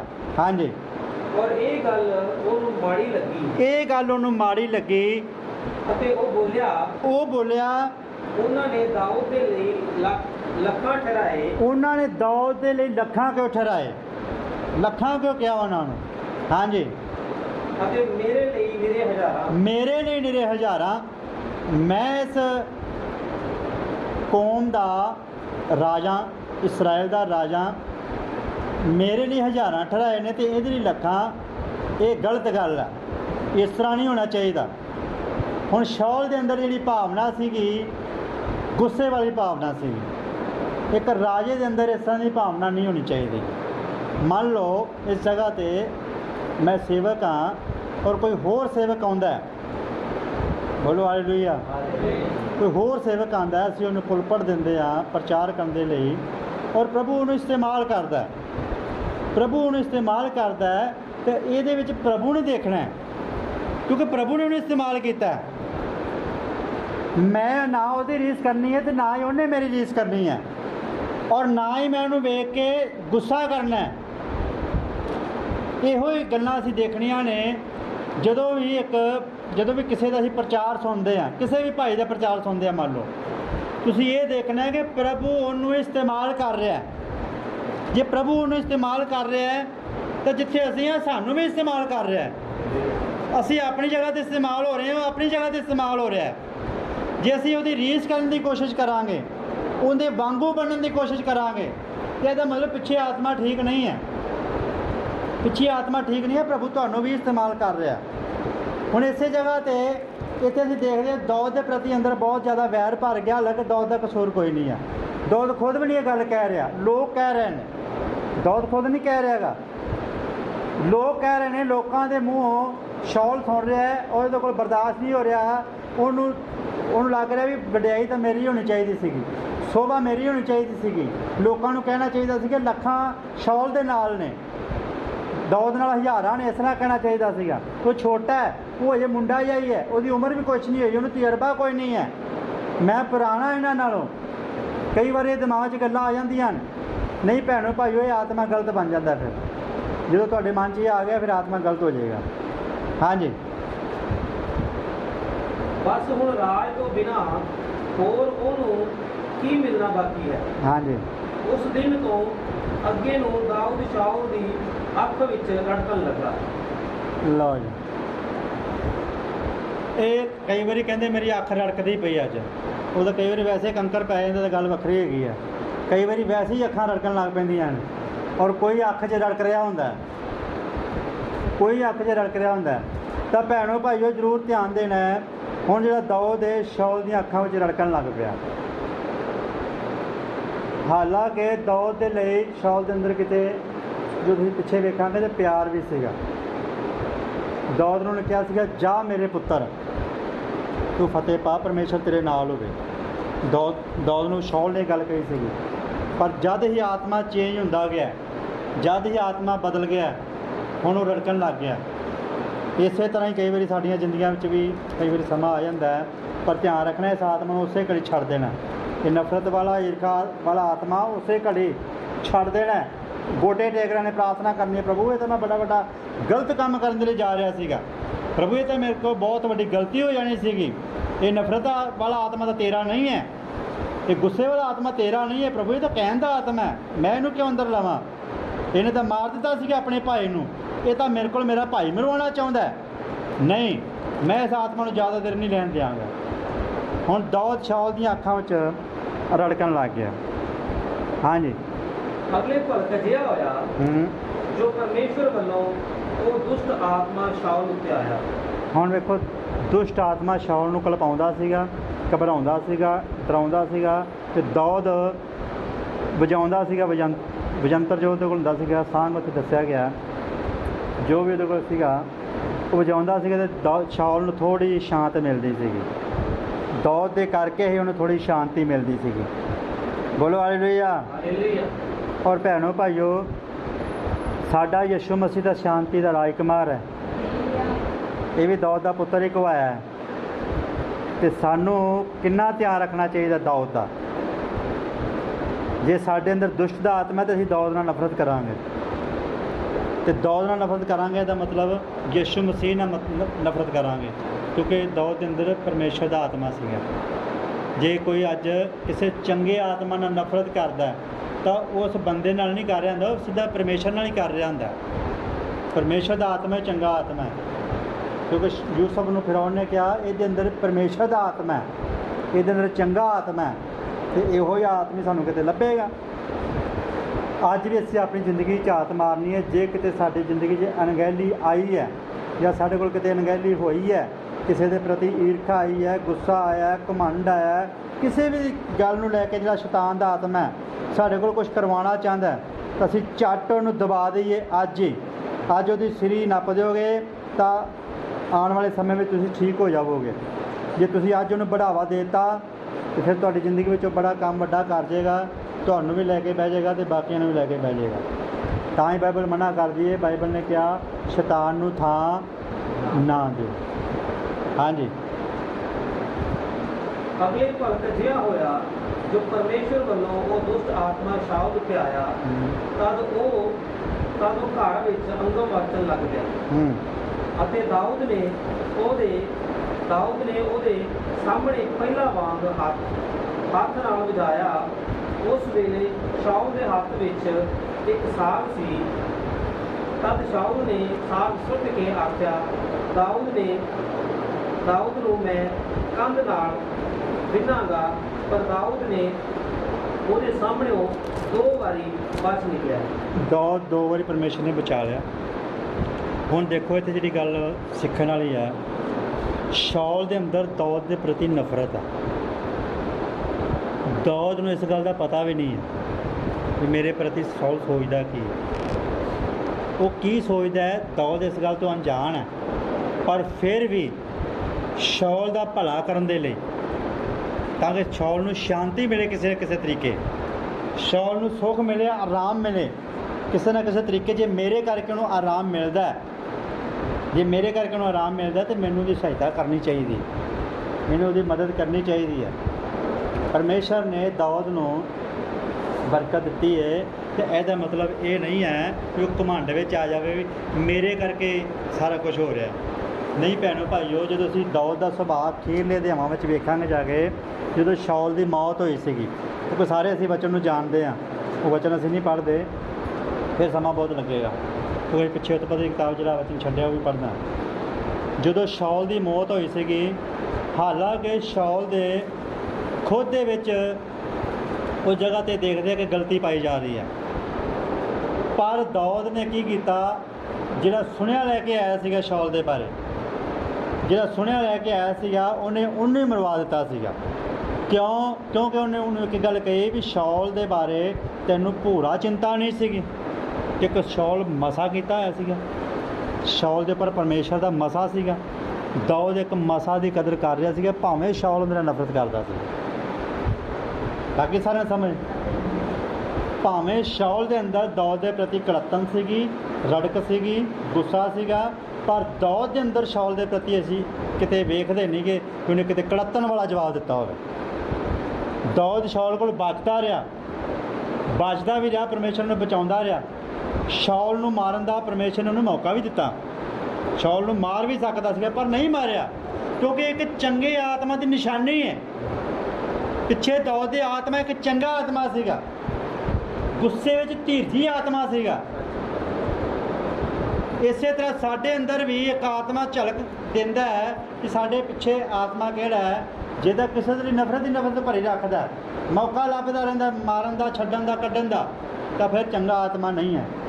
ਜੇ ਸਾਡੇ ਅੰਦਰ ਚੰਗਾ ਆਤਮਾ ਹੈ ਤਾਂ ਹਮੇਸ਼ਾ ਹੀ ਤੁਹਾਡੇ ਅੰਦਰ ਆਏਗਾ ਕਿ ਪ੍ਰਭੂ ਇਹਦੀ ਮੱਤ ਖੋਲ੍ਹੇ, ਪ੍ਰਭੂ ਇਹਦੀ ਅਕਲ ਖੋਲ੍ਹੇ, ਪ੍ਰਭੂ ਇਹਦਾ ਦਿਮਾਗ ਖੋਲ੍ਹੇ, ਪ੍ਰਭੂ ਇਹਨੂੰ ਬਦਲੇ, ਪ੍ਰਭੂ ਇਹਨੂੰ ਬਚਾਵੇ, ਇਹਨੂੰ ਪਤਾ ਨਹੀਂ ਹੈ ਕੀ ਕਰਦਾ ਪਿਆ।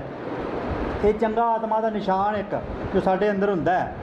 ਜਦੋਂ ਅਸੀਂ ਕਿਸੇ ਨੂੰ ਮਾਰਨ ਦੀ ਕੋਸ਼ਿਸ਼ ਕਰਾਂਗੇ, ਕੱਢਣ ਦੀ ਕੋਸ਼ਿਸ਼ ਕਰਾਂਗੇ, ਵੈਰ ਜ਼ਿਆਦਾ ਹੀ ਰੱਖਣ ਦੀ ਕੋਸ਼ਿਸ਼ ਕਰਾਂਗੇ, ਤਾਂ ਮਤਲਬ ਪਿੱਛੇ ਕਹਿਣ ਵਾਲਾ ਆਤਮਾ ਹੈ। ਉਸ ਆਤਮਾ ਤੋਂ ਭਾਈ ਜਿੰਨਾ ਵੀ ਬਚਿਆ ਜਾ ਸਕਦਾ ਤੇ ਬਚਣਾ ਹੈ। ਬੋਲੋ ਹਾਲੇਲੂਇਆ।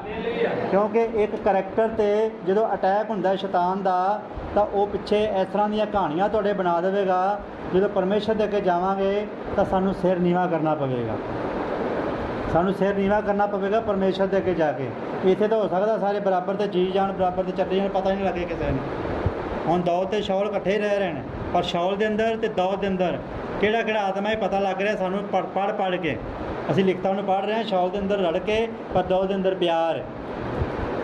ਬਾਕੀ ਸਾਰਿਆਂ ਨੂੰ ਸਮਝ ਆਓ। ਫਿਰ ਅਸੀਂ ਉੱਥੇ ਵਾਪਸ ਚੱਲਦੇ ਹਾਂ ਉਤਪਤੀ ਦੀ ਕਿਤਾਬ ਵਿੱਚ 4 ਅਧਿਆਏ ਦੇ ਵਿੱਚ, ਜਿੱਥੋਂ ਬੱਚਨ ਨੂੰ ਛੱਡਿਆ ਅਸੀਂ ਪੜ੍ਹਦੇ ਹਾਂ।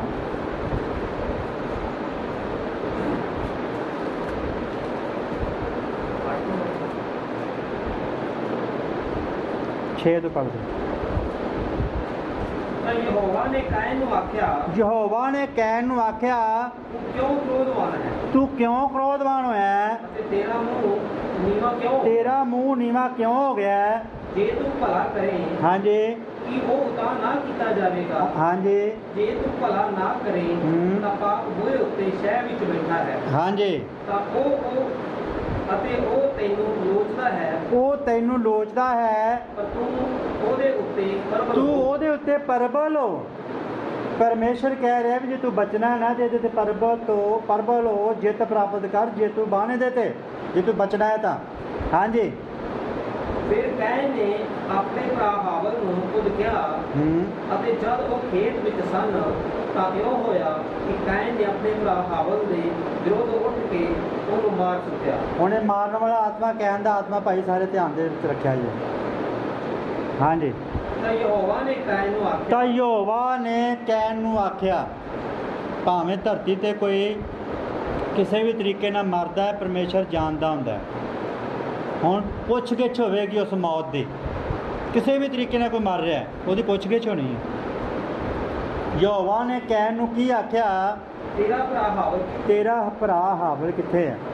ਹਾਂਜੀ, उसने आख्या मैं नहीं जानता। ਯਹੋਵਾ ਪਰਮੇਸ਼ਰ ਦੇ ਅੱਗੇ ਭੇਟ ਚੜਾਉਣ ਦੇ ਲਈ ਜਦੋਂ ਗਿਆ ਸੀਗਾ, ਕਿੰਨੇ ਮਾਨ ਸਨਮਾਨ ਦੇ ਨਾਲ ਗਿਆ ਕੈਨ, ਤੇ ਅੱਜ ਉਸੇ ਯਹੋਵਾ ਨਾਲ ਗੱਲ ਕਰ ਰਿਹਾ। ਕਈ ਵਾਰ ਉਸੇ ਚਰਚ ਵਿੱਚ ਲੋਕੀ ਆਉਂਦੇ ਨੇ, ਉਸੇ ਬੰਦਗੀ ਨੂੰ ਅਟੈਂਡ ਕਰਦੇ ਨੇ, ਪਰ ਜਦੋਂ ਗੱਲ ਆਉਂਦੀ ਹੈ ਬੋਲਣ ਦੀ, ਸੇਵਕ ਨਾਲ ਬੋਲਦੇ ਕਿਵੇਂ ਨੇ, ਪਤਾ ਤਾਂ ਉੱਥੇ ਲੱਗਦਾ ਪਿੱਛੇ ਆਤਮਾ ਕਿਹੜਾ ਹੈ। ਲੱਗੀ ਸਾਰਿਆਂ ਨੂੰ ਸਮਝ? ਚਰਚ ਵਿੱਚ ਆਉਣਾ, ਬੰਦਗੀ 'ਤੇ ਆਉਣਾ, ਇਹ ਤਾਂ ਵਧੀਆ ਗੱਲ ਹੈ। ਪਤਾ ਲੱਗੇਗਾ ਸਾਡੇ ਬੋਲ ਚਾਲ ਤੋਂ, ਸਾਡਾ ਬੋਲ ਚਾਲ ਕਿਸੇ ਦਾ ਕਿਵੇਂ ਚੱਲਦਾ ਪਿਆ। ਜਦੋਂ ਅਸੀਂ ਕਿਸੇ ਵੀ ਨਾ ਵਿਸ਼ਵਾਸੀ ਨਾਲ, ਸੇਵਕ ਨਾਲ ਗੱਲ ਕਰਦੇ ਹਾਂ, ਸਾਡੇ ਪਿੱਛੇ ਆਤਮਾ ਦਾ ਪਤਾ ਲੱਗੇਗਾ ਵੀ ਅਸੀਂ ਗੱਲ ਕਿਸ ਤਰੀਕੇ ਨਾਲ ਕਰ ਰਹੇ ਹਾਂ। ਪਰਮੇਸ਼ਰ ਨੇ ਪੁੱਛਿਆ ਵੀ ਤੇਰਾ ਭਰਾ ਹਾਬਲ ਕਿੱਥੇ ਆ? ਉਹ ਕਹਿੰਦਾ ਮੈਂ ਨਹੀਂ ਜਾਣਦਾ। ਪਰਮੇਸ਼ਰ ਨੂੰ ਕਹਿ ਰਿਹਾ, ਹਾਲਾਂਕਿ ਇਕੱਠੇ ਰਹੇ ਨੇ, ਇਕੱਠੇ ਭੇਟ ਲੈ ਕੇ ਆਏ ਨੇ। ਹਾਂਜੀ, भला मैं अपने भरा दा रखा ਭਲਾ ਮੈਂ ਆਪਣੇ ਭਰਾ ਦਾ ਰਾਖਾਂ, ਮੇਰੇ ਨਾਲ ਚਰਚ ਆਵੇ ਕਰੇਗਾ? ਨਹੀਂ ਆਇਆ ਤਾਂ ਨਾ ਸੀ।